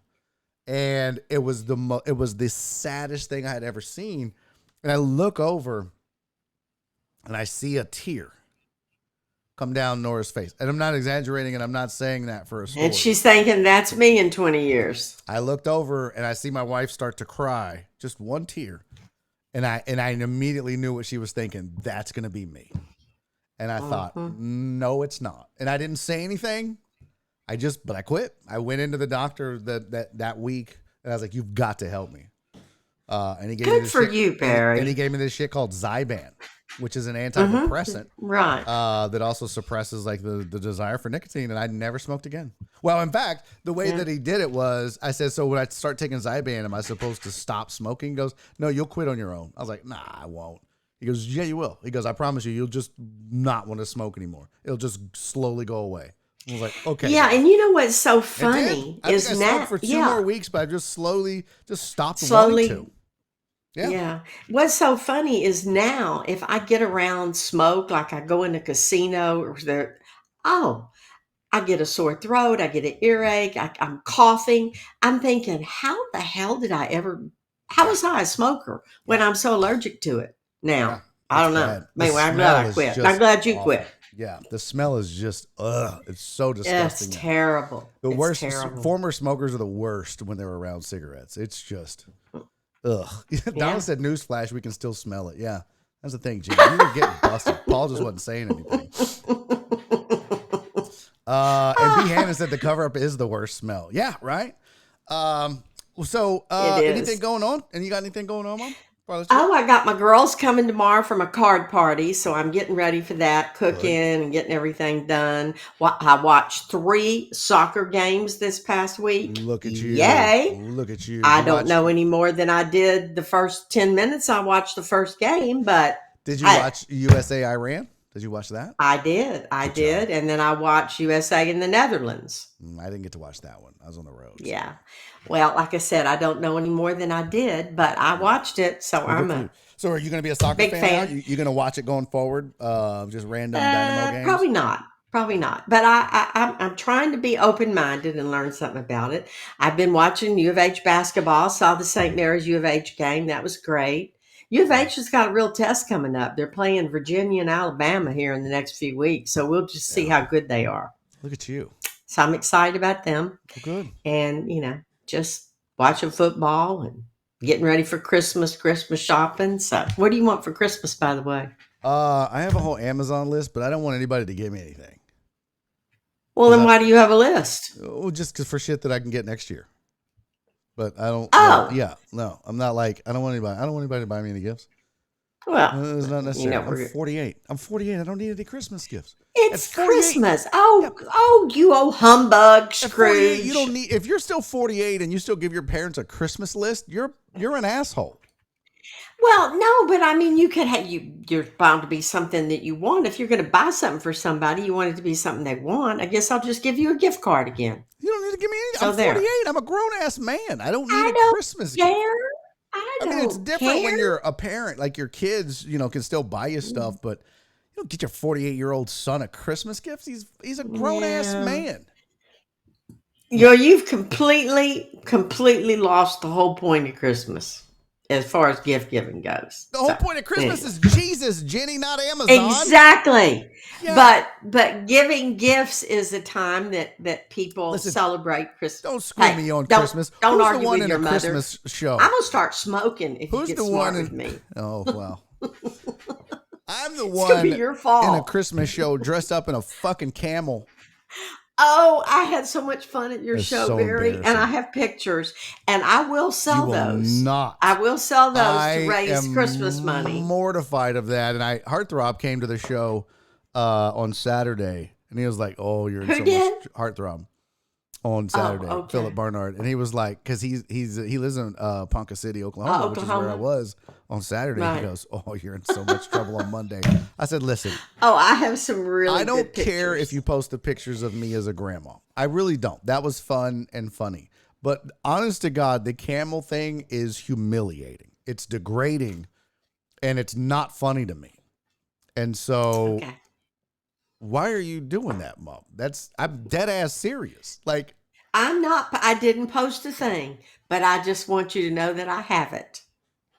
okay, So, well, and there telling really you. some really good ones. I'm just telling I you. enjoyed the show. We had The fun. grandma thing is funny to me. The camel thing, Yeah, is it not. was And so that's funny. what I Yeah. told Heartthrob. Like, hey, just don't do that. Like, I already hate doing it. So. Yeah. You made a funny grandma, but it was a good show. I enjoyed the whole show. It's fun. I really didn't know, did. It was a great show. I don't know why he chose me because I can't sing, but I'm like, eh. I thought you sounded great. And you know what? When you were singing and you were doing that long song about the 12 days of Christmas, yeah. I was surprised that you remembered all those words to Oh the no, we have them song they written made down up. on the stage. Oh, see it. okay. I was Yeah, going to no, be no. like, dang, Barry, I'm This memory, impressed. how bad this Yeah, memory no is, you're crazy. kidding. You are insane. Game Day OJ said your mom's the best. Go Cougs. What's up, girl? Saturday Hey, wouldn't have go been Cougs. so bad if somebody hadn't spilled water on the soundboard and screwed up the lights. Oh yeah. So in the middle of my set, Mom, I come out and do some. When comedy, was this? For Saturday. In the middle of my set. Oh, Saturday. About 3 minutes in, maybe 5 minutes into my set, and the lights just start flashing and flickering and go dark, and they're blinking. And I'm just like, what is happening right now? Is this like, am I supposed to start stripping right now? What is going on? And then I just go out and they go, it was just like 2 minutes of chaos. And, you can't really, you got to keep rolling. So I'm trying to make jokes about it. Oh, yeah. Show goes on. It was insane. It was insane. D-Miles said I have $100 Well, for what the camel happened? picture. How many bucks? 100. Oh. D-Mata obviously doesn't want to be a part of this community anymore. Hey, I love that you 200 and we guys might think talk. I'm fucking playing. You actually know, and I know you're not serious, but like, I love that some of y'all think I'm playing. I'm not at all. Like, it's not a thing. If I wasn't fucking broke, I wouldn't have done it. So I just want y'all to know that sometimes you swallow your pride and do shit you don't want to do, but it's not funny to me. That's all. I'm just saying. Well, your routine's good. It was a good show, Barry. I know you didn't like the camel, but the rest of it was really a good show. It was very entertaining. Have you ever done anything where you just felt degraded and humiliated and demoralized, but you had to do it? Have you ever done anything like that? Probably. But we won't get into that. Oh. If you tell me you were a stripper for something, I am going to lose my mind. I'm serious. I'm going to lose my shit. No, What? I was not. I was not. I won't tell you. Were you like kidding? a door-to-door like strippergram? No. I'm kind of worried now. Like you did some awful shit back in the day. No. No. Oh, Mom, what have you done? Oh, fuck. I don't even want to know. You know what? I don't want to know because you're my mom and I'm going to look at you and be like, what? I will say this. At least I'm 48 years old. At least I never walked in on you and Dad having sex. I will say that. Thank God. Because we never had sex. No, I'm just kidding. Oh, my God. I'm just kidding. You're here, so obviously. Yeah. Well, yeah, that's pretty traumatic for a child. I agree. Yeah. I agree. Okay, so we did the one in the chat. How many of you parents smoked in the car? And there was a few. Day One Donna, One Deep, VB, DJ Maddie, John Dory's. That was the can. I'm sorry. Yeah. How many of your dads had a pea cup? Yeah. Right. Donna, One Deep, VB, DJ Maddie, John Dory's mom had a pea cup. Spoon said we just got out and Pete Reyes had one.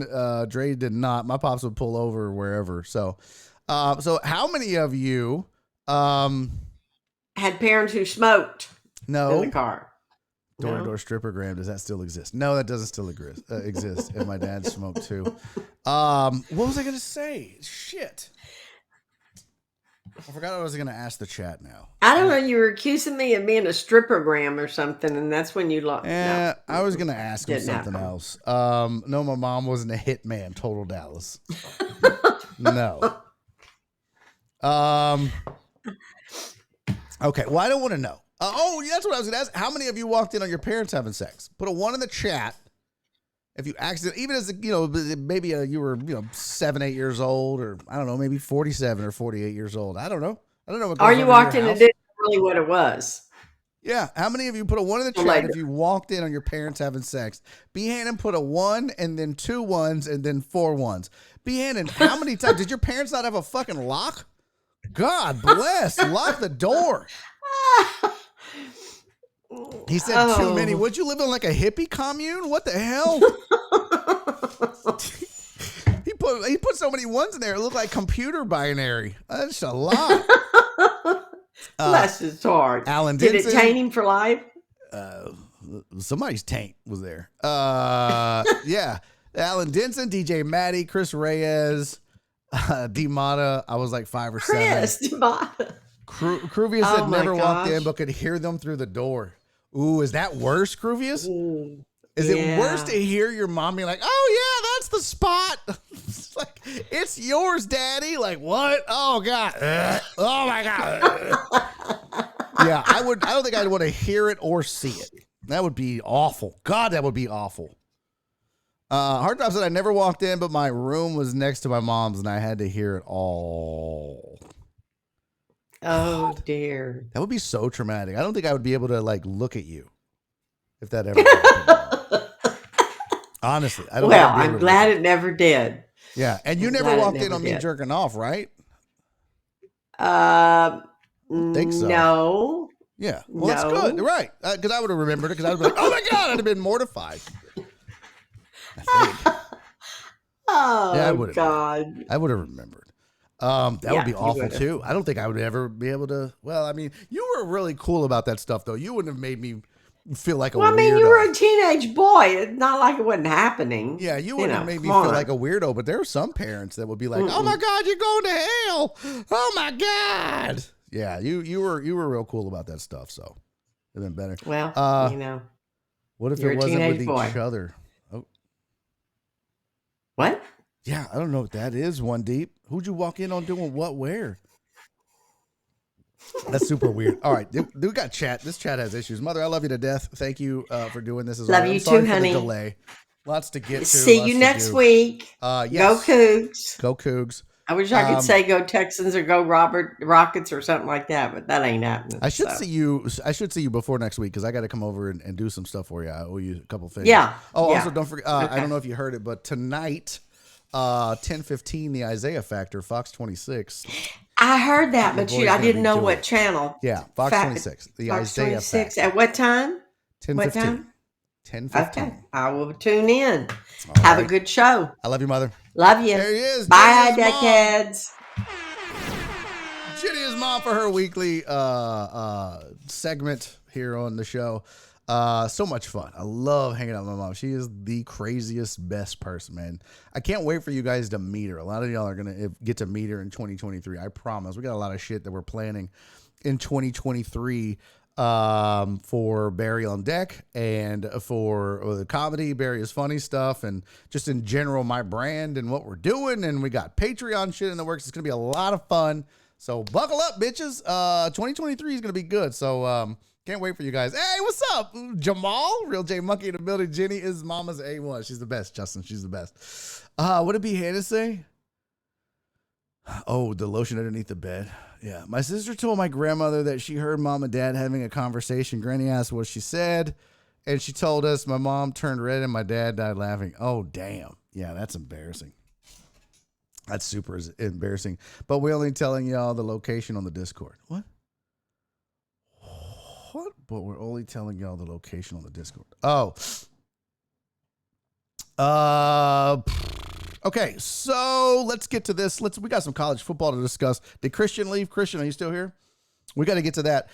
Actually, before we get to that, at your college football playoffs, real quick. I want to do this. I can't do the shot. I will not be able to finish the show if I do another shot of that whiskey.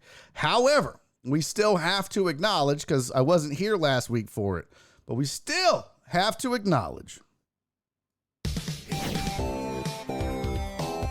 We got some birthdays, bitches. Let's go. Yeah, baby. We had 2 birthdays on Thursday, and we did not have a show because I was on the road. So I need to say what's up and happy birthday to 2 dope-ass deckheads, 2 really special people. First up on the docket, Black Sheep, my dude, my guy. Happy birthday to you, Black Sheep. I hope you had a good birthday. I know it's several days late. Better late than never, I guess. But Black Sheep's birthday was on Thursday. I hope that I saw several people wish him happy birthday in the chat. I mean, on the Discord. So happy birthday to you, Black Sheep. I'm sorry that I was off and we didn't get to it on Wednesday. And the same is true for another Thursday birthday girl, Sylvia. Sylvia, happy birthday, sweetie. I'm, again, just like with Black Sheep, I'm really sorry that I didn't have a show on your birthday, so I could say happy birthday. But love you to death. Appreciate all your support, Sylvia. You have been so amazing, and you're such an important part of this community, and I am so thankful to have you and Black Sheep, both of you. So I'll say this to both of you. Cheers. And I hope that you guys had a fantastic birthday, and I hope that you both got some roadhead or a hand job or whatever it is you're into. Happy birthday to both of you guys. Cheers, y'all. This is just... Oh, man. Take a shot for them, for me and my marriage. 12/2/22. Let's go! Yeah, happy birthday, Sylvia. Happy birthday, Black Sheep.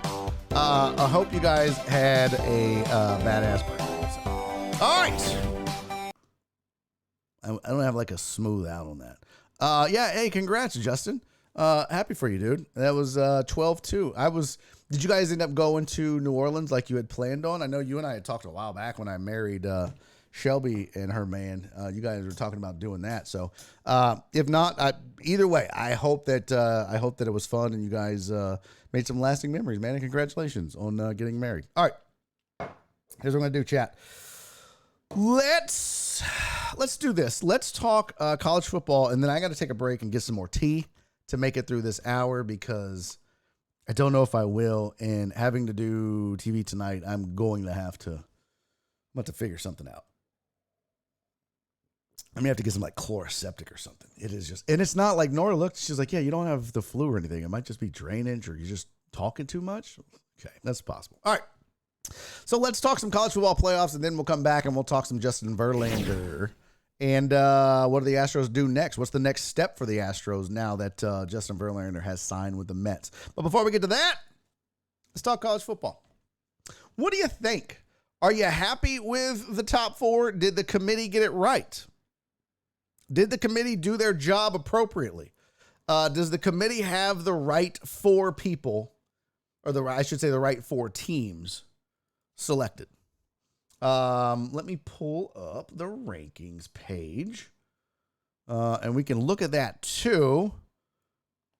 So Total House says screw Ohio State. I like the selections this year. Buckeyes, baby. Cruvia said Buckeyes, baby. Oh, that would be dope, Justin. Yeah, put those pictures on the Discord. That would be dope. When I look at the options, right? If you look at the top four and then you take into consideration what other options they had. So if you didn't know or you didn't hear, you're not looking at your screen, the committee chose the top four teams to play in the College Football National Championship playoffs this year.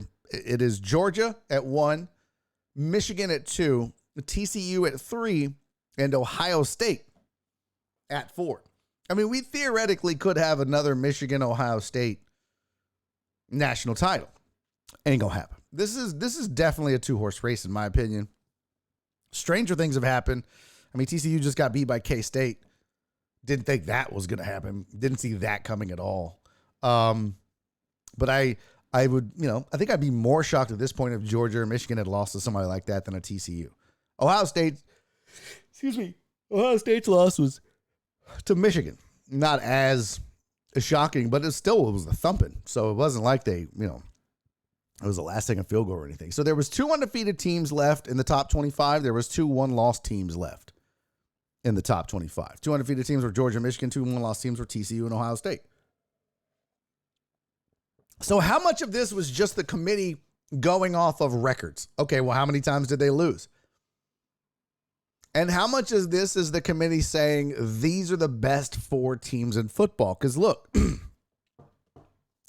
do you think that Alabama or Tennessee, or I'll use Clemson, and we'll say even USC, hell, I'll even throw in Penn State as another 2-loss team. Do you think any of those teams are better than any of these 4 teams? I'll tell you this. I think Ohio State should have been 3rd, and I think TCU should have been 4th. Now, a lot of people will say, yeah, but you don't want Ohio State and Michigan playing again. It doesn't matter. You don't take that into account. This is the 4 best teams in football, and you rank them accordingly. I think Georgia's the best team in football. I think Michigan is the second best, but I think Ohio State is the third best team in football because their only loss is to that team you see with the 2 next to it. Meanwhile, you got TCU out here dropping games to K-State, who I know is 9. That's great, but they got 3 losses. A 3-loss number 9 ranked team. So you're going to have a hard time convincing me that they got it exactly right. They got the right 4 teams, I think. But I don't think they got the right order. I think that Ohio State should be 3 and TCU should be 4. Now, knowing that, let's talk about if TCU is 4, like I think it should be. Do you think any of those teams that I just named are better? Do you think Bama is better? Bama lost to Tennessee and LSU. That was their 2 losses. Tennessee lost to Georgia and South Carolina. That kind of screwed Tennessee. Clemson's losses were Notre Dame and a super hot South Carolina. USC's losses was Utah and Utah. So they just can't beat Utah. Otherwise, an unblemished record. So should you give more credence to Utah? Well, Utah has 3 losses. So they can beat the hell out of USC, but they lost to Florida, they lost to UCLA, and they lost to Oregon. You're not going to have a 3-loss team in the playoffs. You're just not going to do it. What about Penn State? Here's where I think it gets interesting because a lot of people would say, no way in hell. But hear me out on this. If let's take away conferences, let's take away schedules and who's played what and where. But if I told you that in all the land, there was a team whose only 2 losses were to one of the 3 top-ranked teams in the country, but there were other teams in consideration who maybe lost to the number 9 team in the country. And it was their only loss, but it wasn't great. It wasn't super pretty. What was the final score of that game? 31-28. Still. Overtime loss. It's still a loss. But there was a team whose only 2 losses was to 2 teams ahead of that team at number 4 and the team itself. I think there's a real and legitimate case to be made that the college football playoffs should be Georgia, Michigan, Ohio State, and Penn State. You can tell me that there's no way you would put 3 teams in the college football playoffs. But if I'm looking at Penn State, like who else did they play besides that? I mean, you play your schedule, right? But you can say the same thing about some of the other. Who else did TCU play besides their 1 loss to K-State? They beat Texas. They beat K-State earlier. Okay. They beat Oak State. Pretty good. KU, OU. I mean, these are not good. These are middle tier programs and middle tier schools in the top 25. These are not great teams, right? Now, is the Big Ten great? No. But if you're going to have Michigan in and you're going to have Ohio State in, what was Michigan's outside conference schedule look like? Or just their schedule in general? Let's take a gander at that. Just take a look at Michigan and Ohio State's schedule. So Michigan played 2 ranked teams this year. 2 ranked teams. Are you picking up what I'm putting down here, chat? Oklahoma was ranked before. Yeah, depends on when they were ranked. I'm just talking about right now. I'm talking about right now. Let me pull this up. Because I think this is important. I think we get hung up in, well, you can't have this many teams from one conference. Well, what if the 3 of the 4 best teams in the country are in the same conference? Because this is Michigan's schedule. How's that look? Penn State and Ohio State is the only 2 ranked teams they played. They beat them both. Good for you. You got 2 wins against 2 ranked teams. Ohio State at least beat another ranked team, Notre Dame, who is now Oh, where are they at? Did they fall out? Yeah, I guess they did. No, there they go. 21, sorry. So Ohio State beat the number 5 team in the nation at the time, and then they have a ranked win against Penn State, and then they lost to Michigan. So Ohio State's played 3 ranked teams. Penn State has played 2 ranked teams and lost both. Okay. 41-17 was blowout. 44-31, a little bit closer. I didn't watch that game. I couldn't tell you if it was, just garbage points or what. But all I can tell you is Penn State's only 2 losses are to teams above them. Some people are making a case for Bama. They really are. They're like, oh, well, Bama, I mean, they're Tennessee, but yeah, and then they lost to LSU. But guess what? Neither of those teams right now are ranked ahead of Bama. So you basically lost to teams that are inferior to you, according to the rankings. LSU is 17. Tennessee's right behind you at 6. I don't know. I think, I said is blowout. That's what I said. I said I didn't see the other one. So I think that they got it right. I will still say this. I think that they got it right. But I think Penn State alum and Penn State people have a legitimate argument to say we should have had that 4th spot. It shouldn't have been TCU. TCU, a lot of teams ranked in the Big 12. And I guess maybe that's where the credit goes to, right? 18, 19, 8, 17. Where are they now? Let's see. OU is ranked. Okay. Well, that's okay. We can find some more here. No worries. So OU's not ranked anymore. Kansas, Kansas is ranked. Okay. No problem. No problem at all. Nope. No big deal. The next ranked team, Oklahoma State. There we go. We got one. Oklahoma State is right.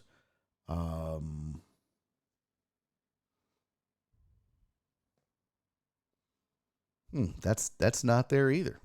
Okay, no worries. Kansas State we know is on there. Kansas State, there you go at number 9. So they got a legit win over the number 9 ranked team in the country now. And then they have Texas on the list, and that is 20.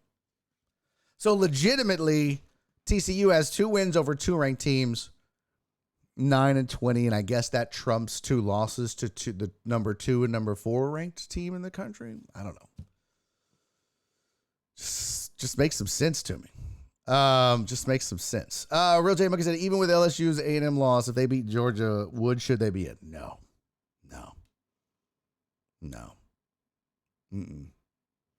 I think that they would be New Year's 6 bowl eligible. Obviously, I think that they would be ranked 5, 6, 7, somewhere in there, kind of like Tennessee and Bama and all that. But no, I don't think you would. Not all things considered. I think Michigan would go to 1, Georgia would go to 2. I think that's how that would go down. Because if they're going to give credit to TCU's only loss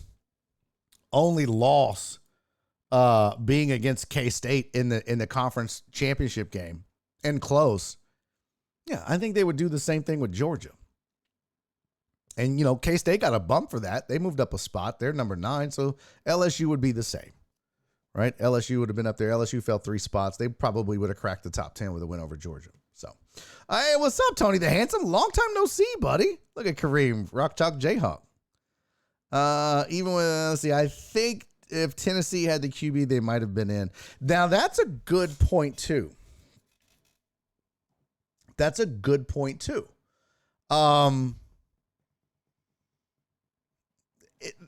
is the committee taking that into consideration? Right? Is that something? Because South Carolina got super hot down the stretch. But I don't know. Does the committee take into account injuries when they seed these teams? If that was the case, are you taking in the backup quarterback at Clemson now? The DJU, we know, is entering the transfer portal, but he got benched. I don't know. I do, at the end of the day, I said it, I'll say it again, they got it right. I think so. Except they got the right 4 teams, I don't think they got the right order. I think it should be Georgia, Michigan, Ohio State, TCU. But there's cases to be made for Penn State. There's cases to be made for Bama and maybe Tennessee. So, let's see. What is this? Oh, excuse me. I'm sorry. Again, my throat's all jacked up. Tony Hansen says Cougs versus Raging Cajuns might be the best bowl game of the season. Stop that, Tony. Stop it. SEC top 25, 6. Big 10 top 25, 4. Big 12 top 25, 3. ACC top 25, 5. Pac-12 top 25, 3. American top 25, 2. Conference USA top 25 teams, 0. Kareem said it matters, but it doesn't matter. I guess. Yeah, 3 of those 4 teams for the Big Ten are all right. 2 of them are in the top 4. So I don't know. Strength of schedule does matter, and who you play matters. But I think at the end of the day, too, one of the things the committee has to do a better job of, and we're going to talk Justin Verlander next. I'm going to give you guys my ideas of what I think Astros need to do. But one of the things I think the committee has got to start doing and taking into account is who do they think is the better team, right? Like, do you honestly and truly believe that TCU could beat Ohio State if they played each other tomorrow? How many people in the chat truly believe TCU is a better football team than Ohio State? How many of you truly believe that? Put a 1 in the chat if you truly believe TCU is better than Ohio State. Because you couldn't even convince me TCU is better than Alabama or Tennessee and maybe not even Penn State or USC. I just don't believe in this team. I'm sorry. And maybe I'm doing them a disservice. But how many of you, put a 1 in the chat if you honestly believe TCU could beat every team behind them in the rankings? Because that's the thing that this committee has got to start doing a better job of. Who's the best 4 teams? Because some of it is, well, they've only got 1 loss. Well, yeah, but if you play, to play in a conference where, well, but when they played them, they were ranked. Well, they're not ranked now. It's indicative of how good this team is overall. Well, they were hot early on. That doesn't matter. It's still on your record. One, can beat is a better way to phrase it. I only seen 1 dominant team, and that's Georgia, Celio said. Okay. Big 12 is more like group of 5 or power 5. Donna said, Artop said, Donna, close to 600 players in the portal by the end of the day. Yeah, it's been crazy. A&M players probably going to lose players to transfer portal. Well, they already have. They lost King, one of their they've lost 2 quarterbacks, I should say, to the transfer portal. They lost a defensive end. And I think they lost 1 other guy, maybe a corner, to the portal. And now I've got a link for the whole portal that we'll pull up as well, the whole transfer portal. But it's been a hot mess, man. It's been pretty crazy. What is this? I'm at the dentist office. Take TCU out. Take TCU out talk is more painful. What? TCU needs to be 4. Okay. Thor said, does A&M still have a chance, Barry? You know what? The win against LSU probably helped a little bit. And I don't know if I believe Jimbo. I'd like to talk to other sources within the organization, which I have one. I probably should have called them or texted them, but I don't talk that much. But I maybe should have said, hey, is morale really that good? Because we're getting a lot of chatter from inside the locker room. These guys are still playing for each other and they believe in each other. And okay, well, that's good. But is that true, or is that just you trying to ham it up and recruit at the same time? So do they have a chance for what? To hang on to some of their recruits? There's going to be some attrition, but I think they'll also probably pick some guys up out of the portal as well. I would have loved to see them make a run at maybe like a DJU from Clemson. Maybe, you know what? If you got a quarterback problem, which they do, if you lack talent at the position, I understand he's struggled on the stretch, but I don't know. So you have to give Jimbo time with his number 1 recruiting class. Yeah, but this is they can't play that bad. And I get it. They're young. I get it. A&M is young, but they looked awful. It's okay to lose 3 games in the SEC when you're young. But to not even have a winning record and to lose to some of the teams that they lost to and how they lost, there's just absolutely no excuse. None whatsoever. Now, let's see here. Yes. Oh, I was going to pull up the transfer portal. Let's do that. Let's see. Where the frick did it go? There we go. Transfer portal updates. I'll resize that. All right, so here is the transfer portal, the latest and greatest. So the last time I looked at it was right here this morning when I was show prepping. So since then, and that was the DJ Ungalele. Am I saying that right? Ungalele. Yeah, Lele. Is transferring from Clemson. Since then, Oregon lost a linebacker, Justin Flo. Oak State lost Spencer Sanders. That's big. Cal lost a linebacker. USC lost a linebacker. Clemson lost a linebacker. Vatek lost a defensive back. Ohio State lost a linebacker. Oak State lost a safety. So there's been a lot of movement, and you might be wondering, well, what does it look like for the Aggies? So I'll show you here. Haynes King transferred along with another one, and that was where did it go? Hold on, let me try this. We'll just do Texas. There we go. All right. So this was Haynes King entering the transfer portal. Cornerback Denver Harris is left, so that's 2.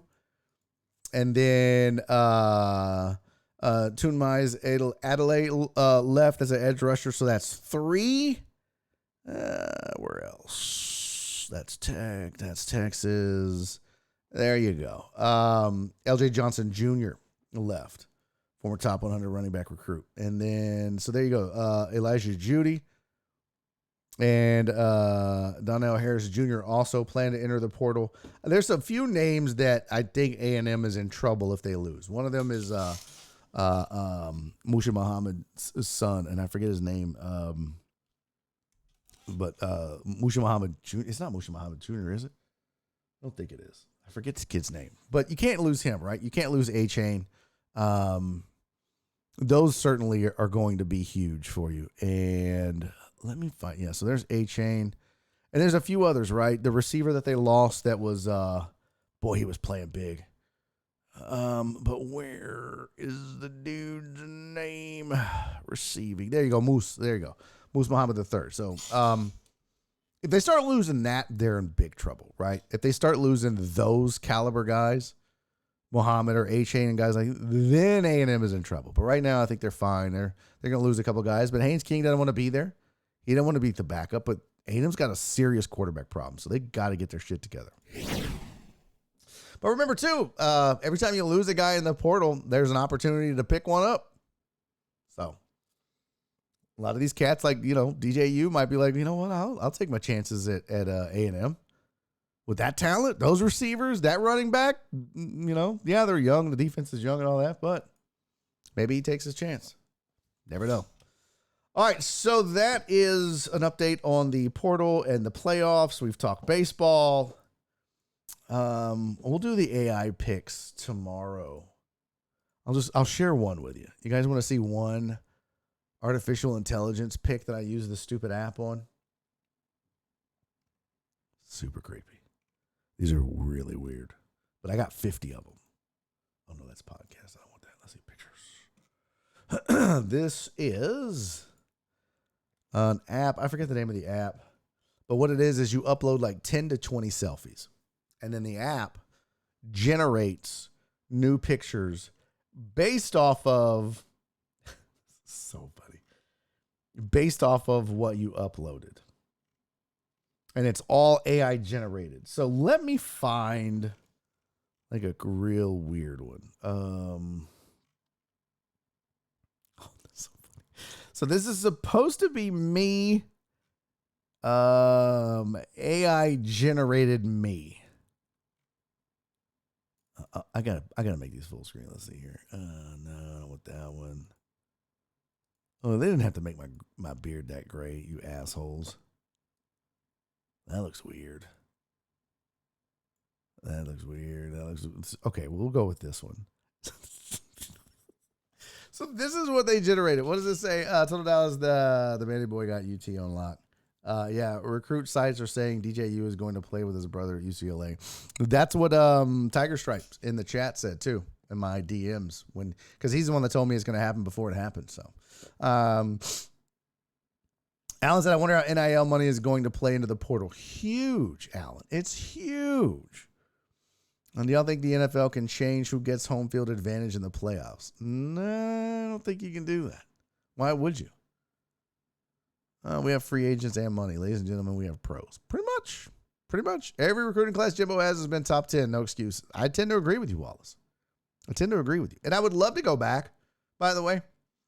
And so I could just say I told you so. I'm pretty sure at the beginning of the year, because I do it every single year that I've been in radio or doing this show. But I tell you guys about A&M and what's going to happen.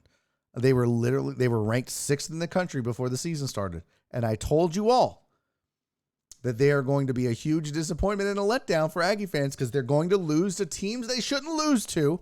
And then they'll mess around when it's too late and come up with a big win.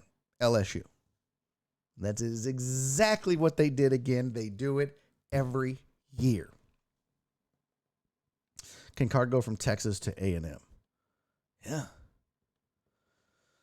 Yeah. I don't think there's a limit. I think you can go wherever you want. All right, so there's this big thing going around.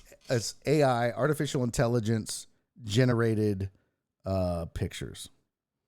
And oh, by the way, Son's like, who won the roast contest? I haven't even posted it yet. So I'm going to be doing that hopefully today after the show. I still got to, because I've been on the road, so I got to get the 5 jokes that I like the best from the show, put them together, make the videos for all of them, and then post them. So we'll be doing that. Basketball team sucks too. Yeah, I mean, dude, A&M's. All right, enough. I want to share with you, because we're going to move on to Justin Verlander and MLB free agency and the Astros. But I want to share with you this AI-generated photo. This is just one of 50. It used old photos I had. I uploaded 20 different selfies. And why does this show my screen frozen? Is my screen frozen? That's weird. Oh, I think I accidentally hit pause or some shit on the screen. I was like, what? Is it frozen? Do I just quit now? What happened? No, we good. Yeah, there we go. All right. So this this is artificial intelligence taking 20 different selfies from me and making this picture.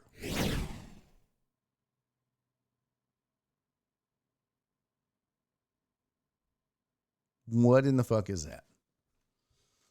What in the actual weird ass broke DH gate equate Avengers looking shit is this? What is that?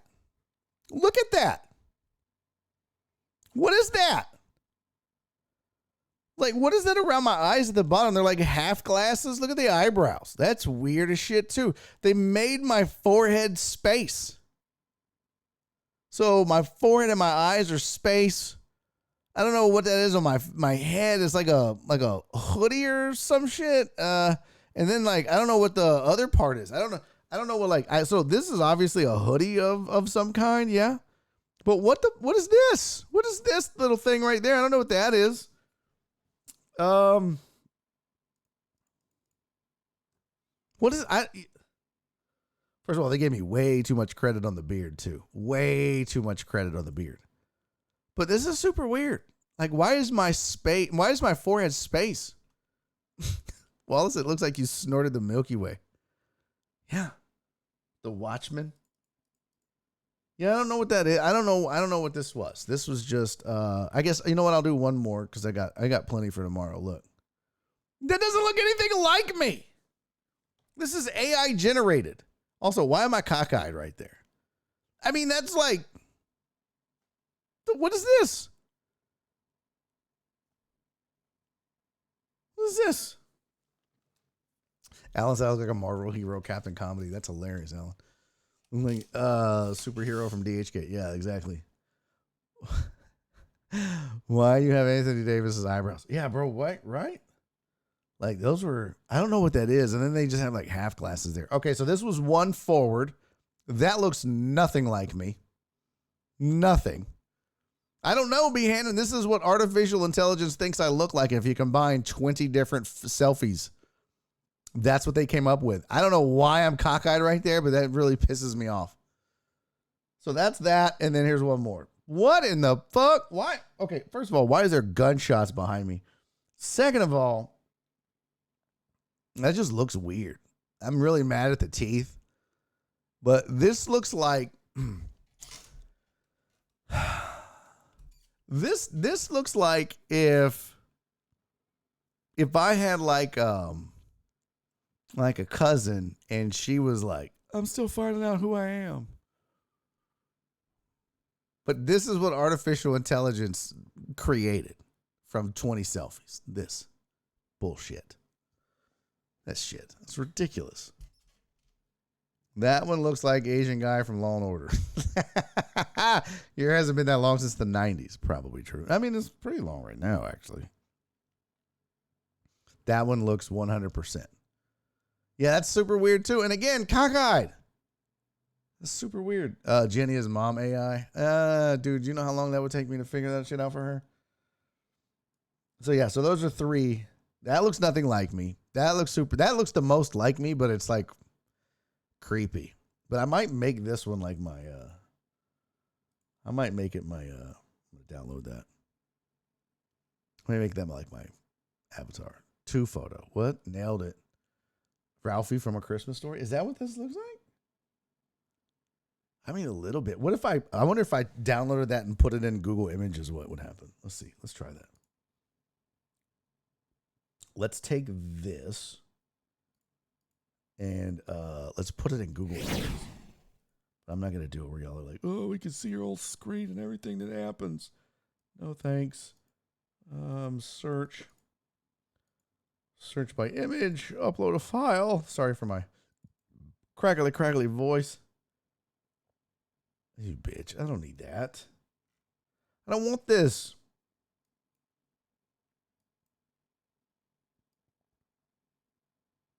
Motherfucker. Are you shitting me? Who is Steve Anton? I want you to look at this shit. Who is Steve Anton, by the way? It says visually similar images. Okay.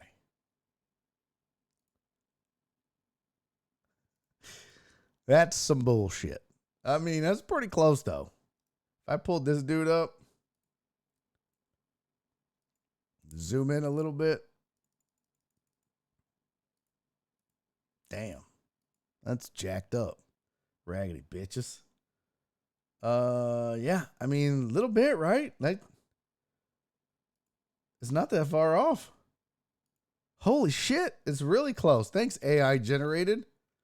So Steve Anton is an actor, stunt performer, screenwriter, producer, and director. Okay. He's 64. So you're telling me I look like a 64-year-old? That dude don't look nothing like he's 64. Nick said y'all all do look the same. Kiss my ass, Nick. So there you go. That's how the artificial intelligence selfie generator thing did me. That's what they made me look like. Okay, let's talk Justin Verlander. I really need. I'll just drink water. I should just do a shot of honey, huh? Mickey Rourke. He's 45. Is he really? It said 64. I wonder if I should just eat honey. Is that gonna? You know what? I'll do a spoonful.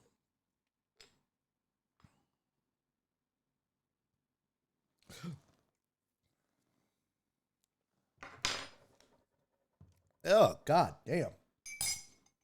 That is disgusting.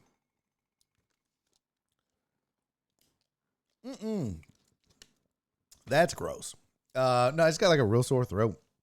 Not even sick. I think I just, the first 3 legs of that tour is a lot of talking and singing and, and yeah, I think that's what did it. But when I got home, I had my wife, since she's a nurse, she's like, no, you got no. Plus, nothing like that. The warm tea before the show tonight might help out a little bit. Yeah, I'm gonna do another thing of tea. I'm gonna get it hot this time, and I'm gonna add some lemon and some honey and see if that does help. So we shall see. By the way, if you're just tuning in tonight here in Houston, oh, Chapo! What's up, pimp? Chapo with the shoe check. Let's go, family. If you are in Houston, Texas, or if you just maybe want to watch on the web, if you're not, tonight, 10:15, Fox 26, the Isaiah Factor. I will be joining Isaiah Carey on Fox 26 live here in Houston to talk about Deon Sanders and him leaving Jackson State to go coach at Colorado. So I'll be joining him to discuss that. So tune in. All right, now, shoe check time, bitches. Y'all know I try to matchy match. Y'all know I try to matchy match. It doesn't always work. I'm wearing my Don't Quit, Do It shirt with the light blue, but it's on gray. But I'm rocking these. I figured this was close enough, right? These are kind of new. I love the jewels, by the way. Air Max are my favorite shoes. The 90s are my favorite shoe, the Air Max 90s, these. But I love the jewels on any Air Max. And so, yeah, these are them. Those are these. These are those. So that's what I'm rocking. And I Scotch guarded them because they're white, but sheesh. Oh, you a Chapo, you a Colorado guy?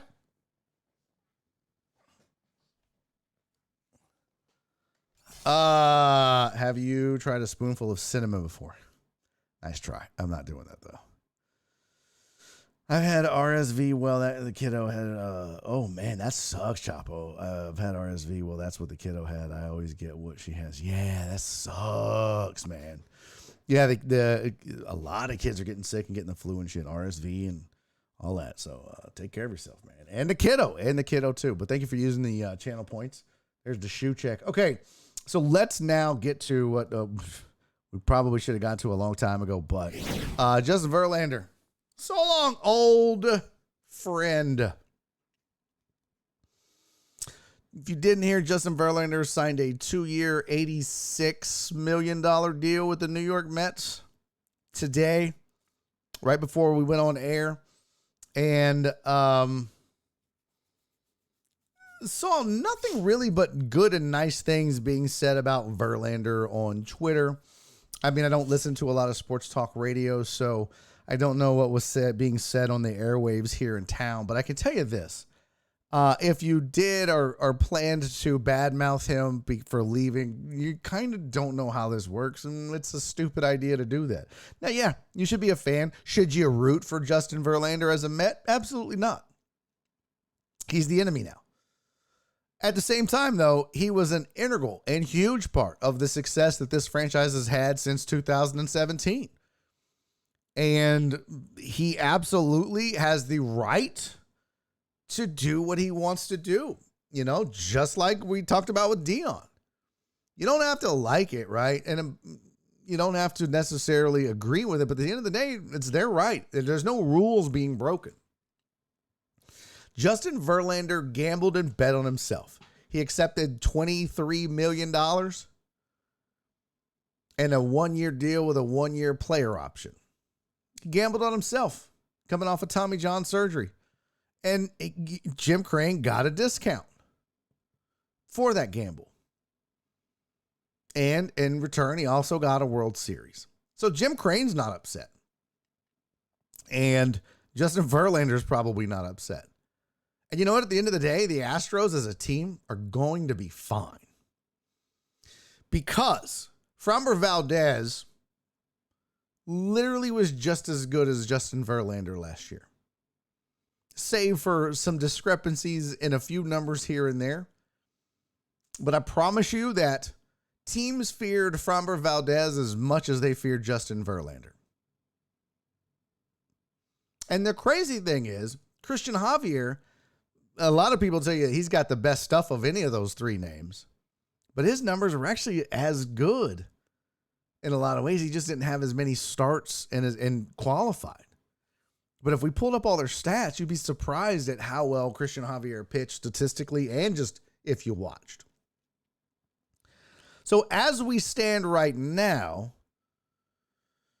the Astros going into 2023, their rotation would look something like Framber Valdez, Lance McCullers Jr. He's still going to be your 2. Even if you don't think he's better than Javier, he's going to be your 2. Framber Valdez, Lance McCullers Jr., Christian Javier, Luis Garcia, and the 5th spot will either be Urquidy or Hunter Brown. And that's if they don't go out and replace Justin Verlander as an ace with somebody else. Rodon is out there, but he's probably going to command somewhere between $30 and $35 million. You figured that slot for Verlander was at 23. Could you find somebody for that? I don't know. I mean, Thor, Noah Syndergaard's a free agent. There's some free agents that you're like, a bit of a gamble if you tried. Maybe it's worth it because you have the rotation to fade it. And if you get lightning in a bottle with Thor, not that Thor in the chat, but Noah Syndergaard, and maybe he didn't pitch terrible last year, but he's not the guy he was. So, maybe if you don't spend the $23 million and you just want to spend 8, 10, 12 million on an arm, but I don't think they need to do that. If I'm the Houston Astros, the arms I have, that's my rotation.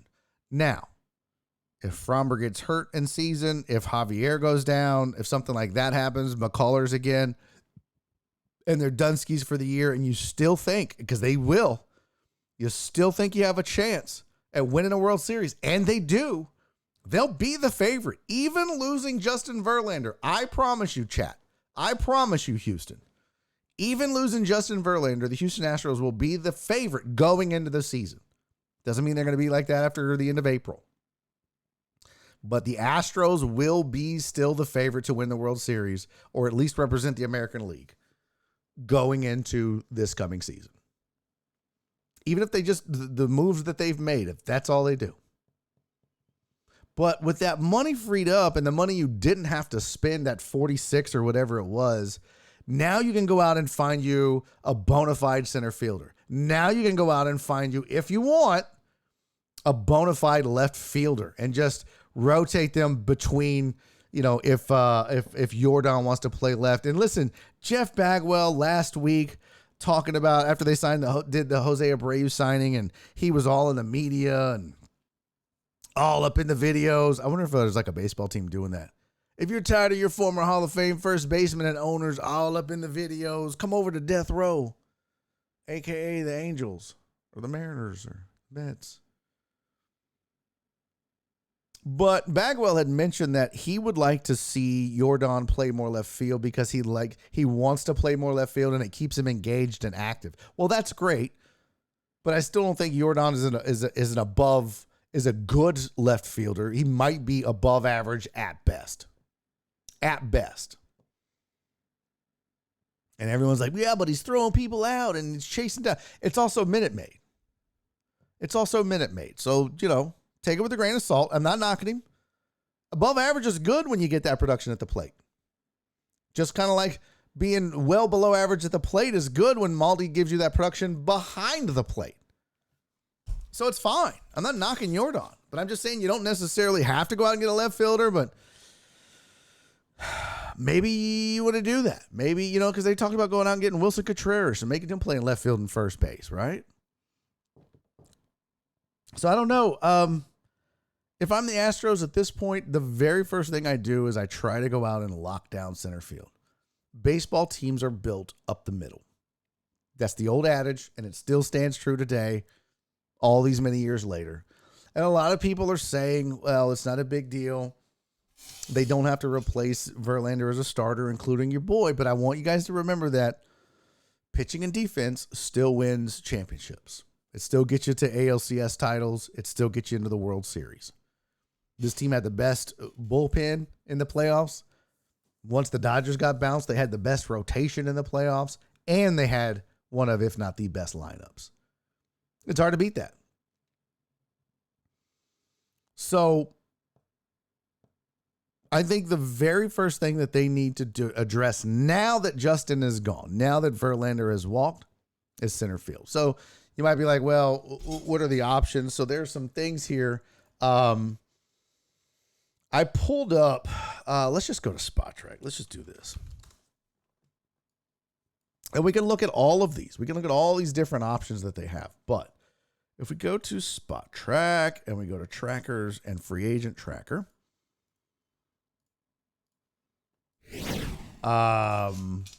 we can pull that up. Oh, so there's the Trey Turner deal. He got $300 million. So the Phillies way overpaid for Trey Turner.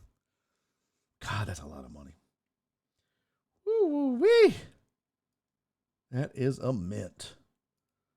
DeGrom got $37 million. Verlander got $43 million. Edwin Diaz got $20 million. Look at the Mets, man. The Mets now have $63 million tied up in Edwin Diaz and Justin Verlander. And this is what can be a problem. This is the Yankees. This is the Dodgers. This is what's that doing for you? The Astros have the reason why the Astros have a dynasty right now is because it's the perfect blend of certain money for certain players, but young players who are playing above what they make. The Frommers of the world, right? I mean, dude, they got a sweetheart of a deal on Alex Bregman, a sweetheart of a deal on Jordan. Christian Javier is still under team control, so they're getting this Pena MVP level shit from a rookie. Team-friendly deal for the next 5-6 years with Jeremy Pena. Kyle Tucker. So, I mean, like, you have to have this balance, and the Mets are just like, we're rich, we'll spend as much. That doesn't guarantee you anything. So the Mets have spent some money. There's Jose Abreu's $19 million a deal year for the Astros. You see some other moves that were made, some of the other signings. Rizzo with the Yankees signed for the 2 years, $20 million. Rafael Montero came back to the Astros. We talked about that. And then so there you go. So let's just take a gander at center field. Let's just see what's in center field that's still available. Status would be available. Actually, let's do all for real quick. There you go. So these are your options. I really like Nimmo. I think that would be a really good signing for them. It's going to cost them, but a value would be Kevin Kiermaier. He doesn't have the sexy stats necessarily. But these are your top three. I don't think Cody Bellinger is going to be an Astro. I don't think he would want to be. And I don't know that they would want him. First of all, Bellinger is prone to just disappearing in the playoffs, and he's so hot or cold. The Astros, if nothing else, they've been known for being so consistent. I know Yuli fell off, but that happens, right? So I think one of the things the Astros are going to have to do is kind of look for value, too, in here, right? And the way Spot Track works, if you notice, excuse me, as you see it, if you see market value next to a guy, that's how you can tell that they're probably a name you should pay attention to, because they won't put market value on every guy. So like showing you Kiermaier's stats, for example, right? Last year, 7 home runs, 22 RBIs. He had 6 stolen bases, played in 63 games, hit 228, but not a full season by any stretch. When healthy, he's like, how can I explain? He's like,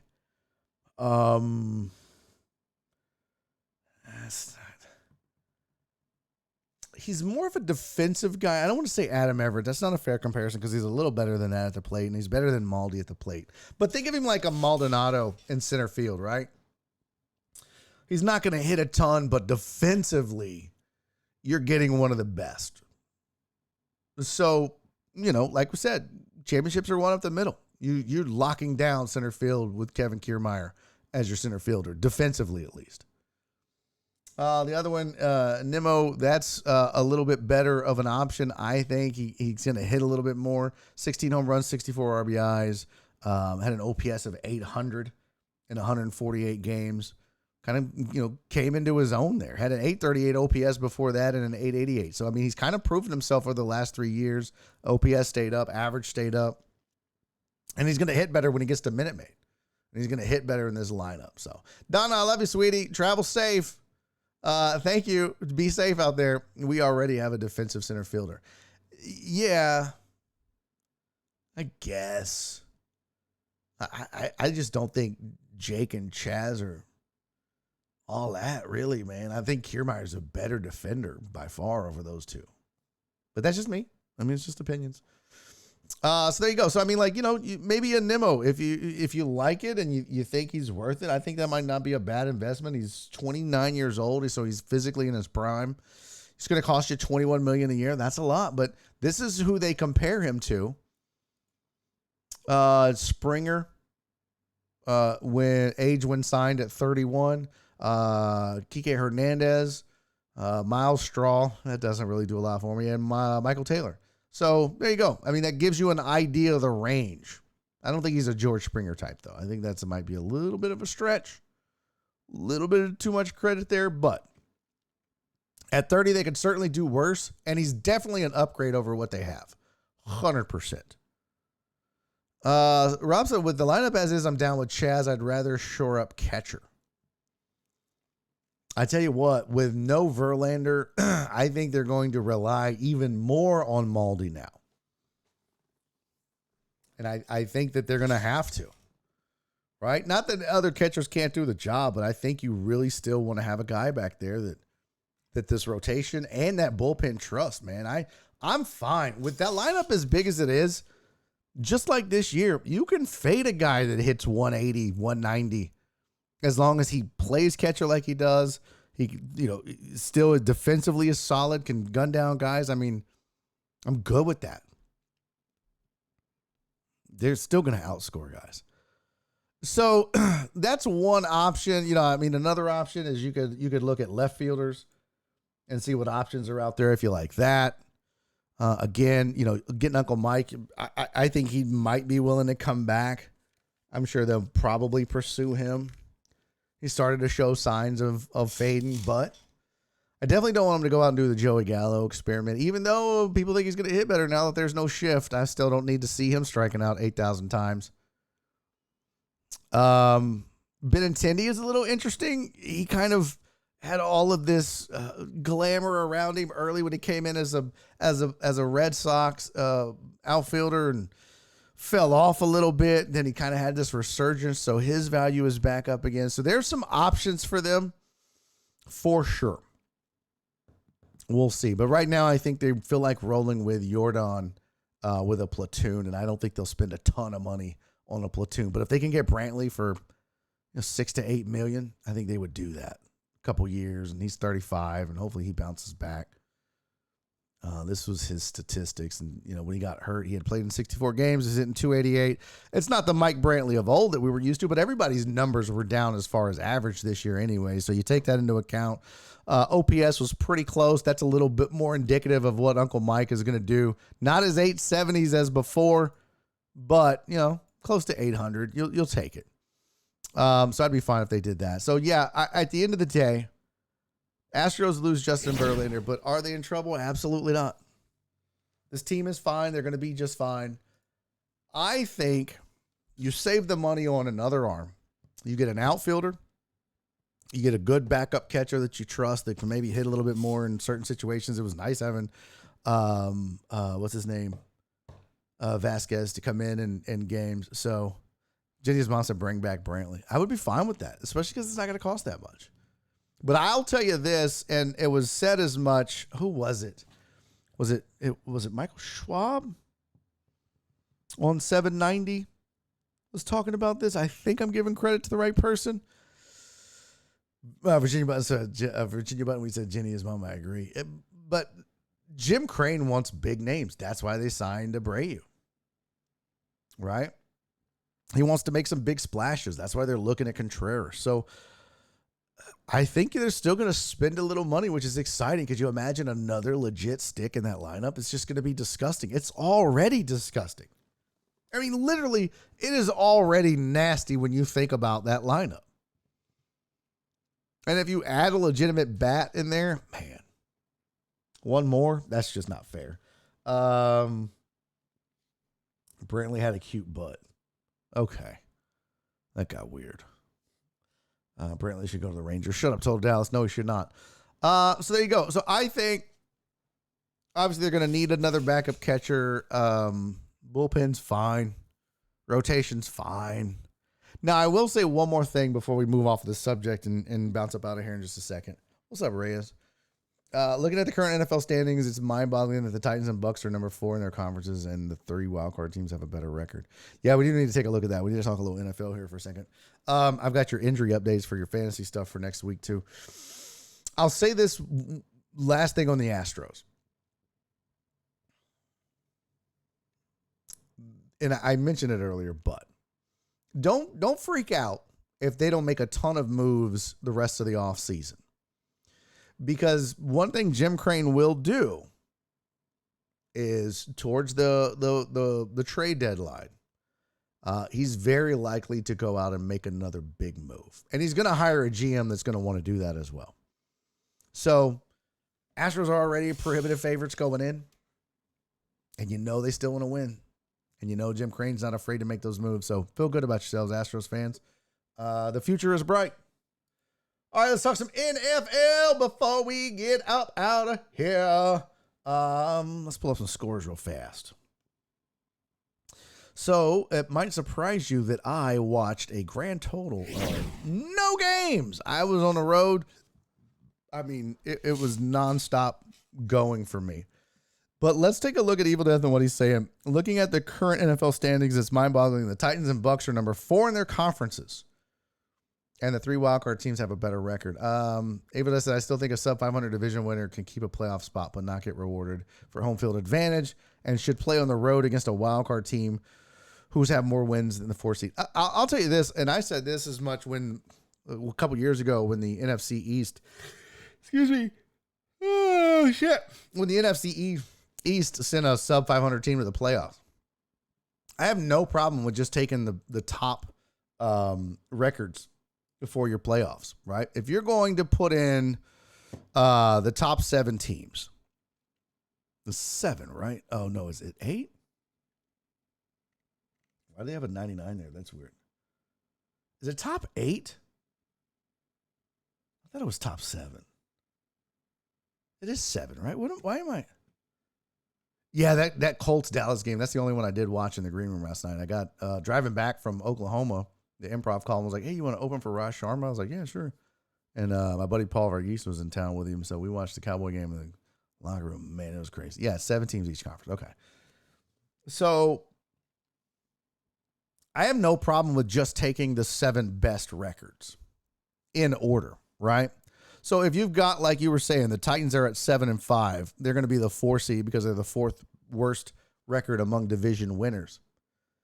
I like the way basketball does it. The divisions are fine, and that's just to cut down on cost and travel and shit like that. But at the end of the day, they all play in the American Football Conference. So you know what? Why are the Bengals being penalized? Why are the Dolphins being penalized? Because they're in the division with the best team in the AFC East. That still doesn't mean that they're not better than the Titans. So I'm kind of with you on this, Evil Death. I think, you know what? How about you seed it based on winning percentages and ties and all that? Which means the Titans would probably be the 7 seed or the 6 seed. And then between them and the Jets. I got no problem with that. And then if you want to go like to division record or division winner, right? So you would have the Titans above the Jets just because they are a division winner. Okay, cool. But that order should be Bills, Chiefs, Ravens, Bengals, Dolphins, Titans, Jets. That should be the order. But it's not. One Deep made his prediction. Dallas 110, Houston 9. If that. And same thing over here. The Bucks, like you were saying, the Bucks are 5-6. And because their division is so shitty, the Commanders would not make the playoffs, but a 5-6 Bucks teams would? Where's the justice in that? I mean, this should literally be Eagles, Vikings, Cowboys, Niners, Giants, Seahawks, Commanders. That's it. The Bucks don't even have bro. The Commanders aren't going to make the playoffs, and they're 7-5-1. But yet the Bucks, it just makes no sense to me. I don't understand how the NFL can continue to allow that to happen. It's dumb. So I'm with you on that. But we are headed for a Cowboys-Eagles clash, I think. Now, especially now that Jimmy G is gone, although the Vikings may have something to say about that with Kirk Cousins. But man, if you watch that game last night and you see what Philly is doing, it's hard not to believe that Philly and Dallas are the two best teams in the NFC by far. And I would entertain arguments about the Vikings. The Niners would have been there. But now that Garoppolo's gone, it's going to be interesting.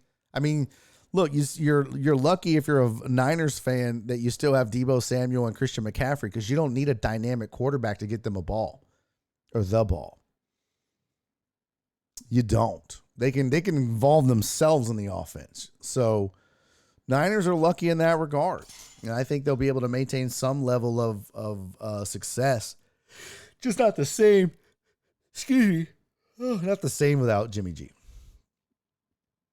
AFC, man, it's still, to me, it's still Buffalo KC, even though KC got beat again by the Bengals.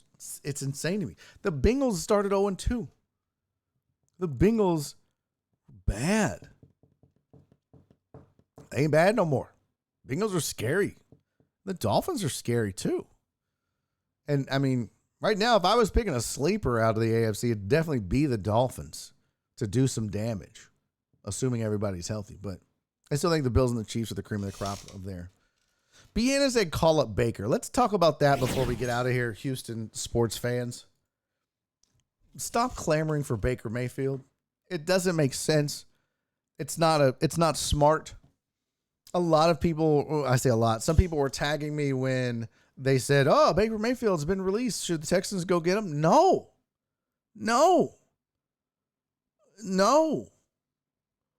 I've said this before. I will say it again. You have to ask yourself one question and one question only when it comes to your quarterback or getting a quarterback. Do you think you can win a Super Bowl with them? And if the answer is yes, then you get them and you pay them. If the answer is no, then you don't, and you find someone that you would say yes to. But you don't say yes to the mess, and Baker's a mess. Baker couldn't even keep a job on the Panthers. He couldn't even beat out Sam Darnold. Why would you want that to be your starting quarterback for your franchise going forward? Would he be a quality backup? Sure. Would he give you hope? Who cares? And then people are going to say, well, then why does you care if Kyle Allen plays as Davis Mills? Because I never want to see Davis Mills as a quarterback again. We don't need to. There's no point. I mean, they're proving they can still suck and lose and get the first pick in the draft with Kyle Allen. But playing Davis Mills makes him think and makes others think and that there's a shot, and there's not, and there shouldn't be. So going and getting Baker Mayfield just makes no sense. It's pointless. He's not going to win anything. And this team is so devoid of talent. I'm pretty sure you could still have Deshaun Watson, and none of that shit happened, and they would still suck. They did a pretty good job of sucking when he was here one year. Remember that? Well, that's true. He couldn't beat out P.J. Walker. Down you go. Good point. I mean, just suck. Just lose. Because you know that of the quarterbacks you have on your roster and the quarterbacks you could bring in from other teams, none of them. We're not talking about trading Goff for Matt Stafford and there being maybe a change of venue does them some good type shit. These are all castaways. Or just guys that you've brought in and they just, Davis Mills wasn't it. You tried. You took a shot third day. Nothing ventured, nothing gained. I'm not mad. But now it's time to decide, okay, these guys ain't it. So let's draft a quarterback and let's see if they're it. You got 2 picks in the top 10 most likely. Because the Browns are what? They're 5-7. Let's see. NFL draft order right now. There's got to be a website that has that. Oh, yeah, Tankathon. Of course. How did I know there would be a Tankathon? There you go. The Texans have the 1st and the 13th pick in the draft.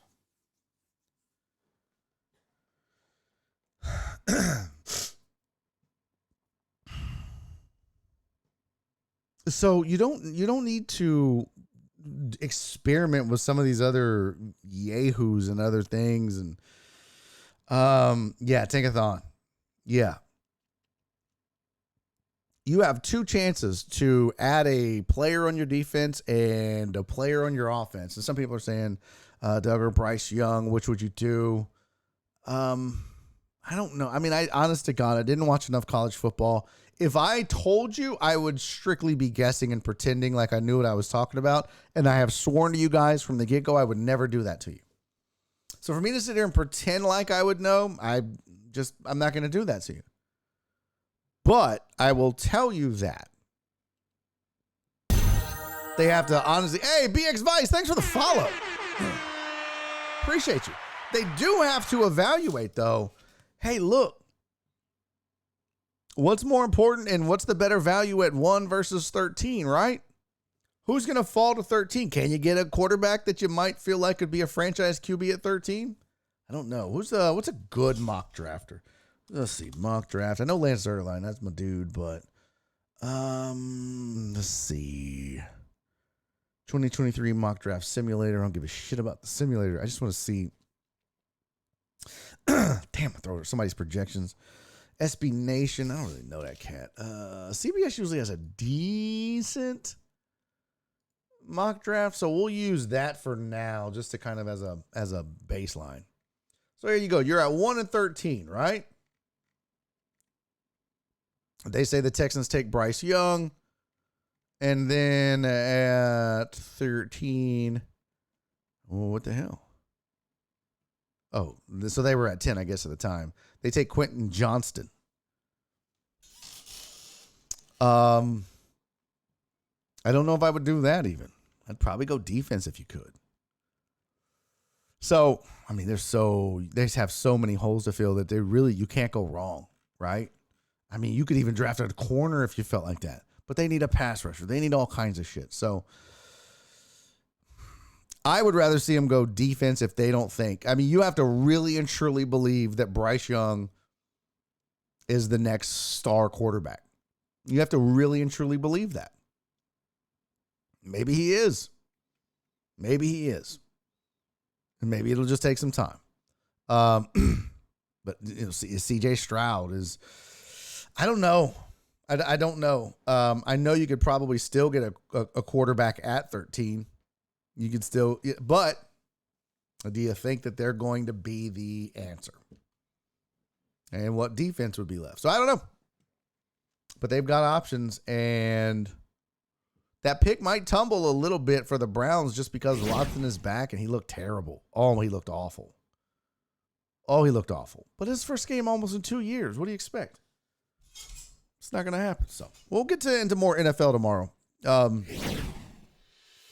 a lot more football. We didn't even go over the injury reports. Tomorrow we're going to do the 3rd hour Patreon hour. So if you're a Patreon member, you will get the 3rd hour private. I need to look into doing that live on Patreon. That might be the play. We'll figure out how to do that. Hey, thank you to everybody that sent in cheers. Thank you to BX Vice for the follow. Thank you for the resubs, everybody. Thank you for hanging out with me. Felt like a slow day. Never showed it was a slow day. Not sure what's going on, but hey, we live to fight another day. I appreciate you guys being here, man. Thanks for hanging out with me. Thanks for talking sports with me. And I hope to see you tomorrow.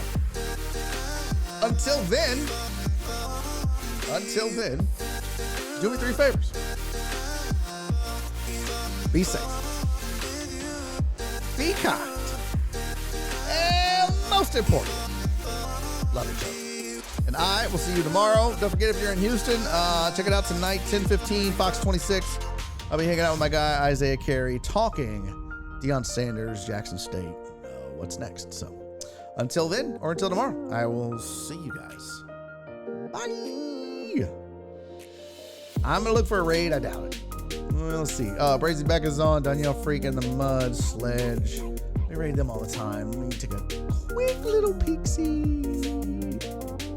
at the channel. Nope. I can never find anybody. It's just the damnedest thing. What a mess. There's a guy lifting weights. No thanks. There's radio stations. No thanks. Oh, I should do the English trick again. Last time I put English in the search box, and that helped tremendously filter out. Live football sims. There's some idiot with a don't quit shirt on looking for somebody to raid. Oh. Yeah, look at that. All right, let's bounce on up out. All right, folks. See y'all tomorrow. Stay warm. Is it cold out? I don't even know. I haven't gone outside. I have no idea. Free Reyes. Reyes is free. What are you talking about, free Reyes? Thank you, Joel. Appreciate you, buddy. Hey, Evil Death, you have a good night too, man. Reyes. Darts. Oh, you want to raid in the mud? All right. They're probably quitting, though, aren't they? Are they quitting, though, VB? Because about this time, I think, is when they quit. Yeah. Well, maybe we'll pick it up tomorrow. All right. Bye, guys. And he's making a YouTube video!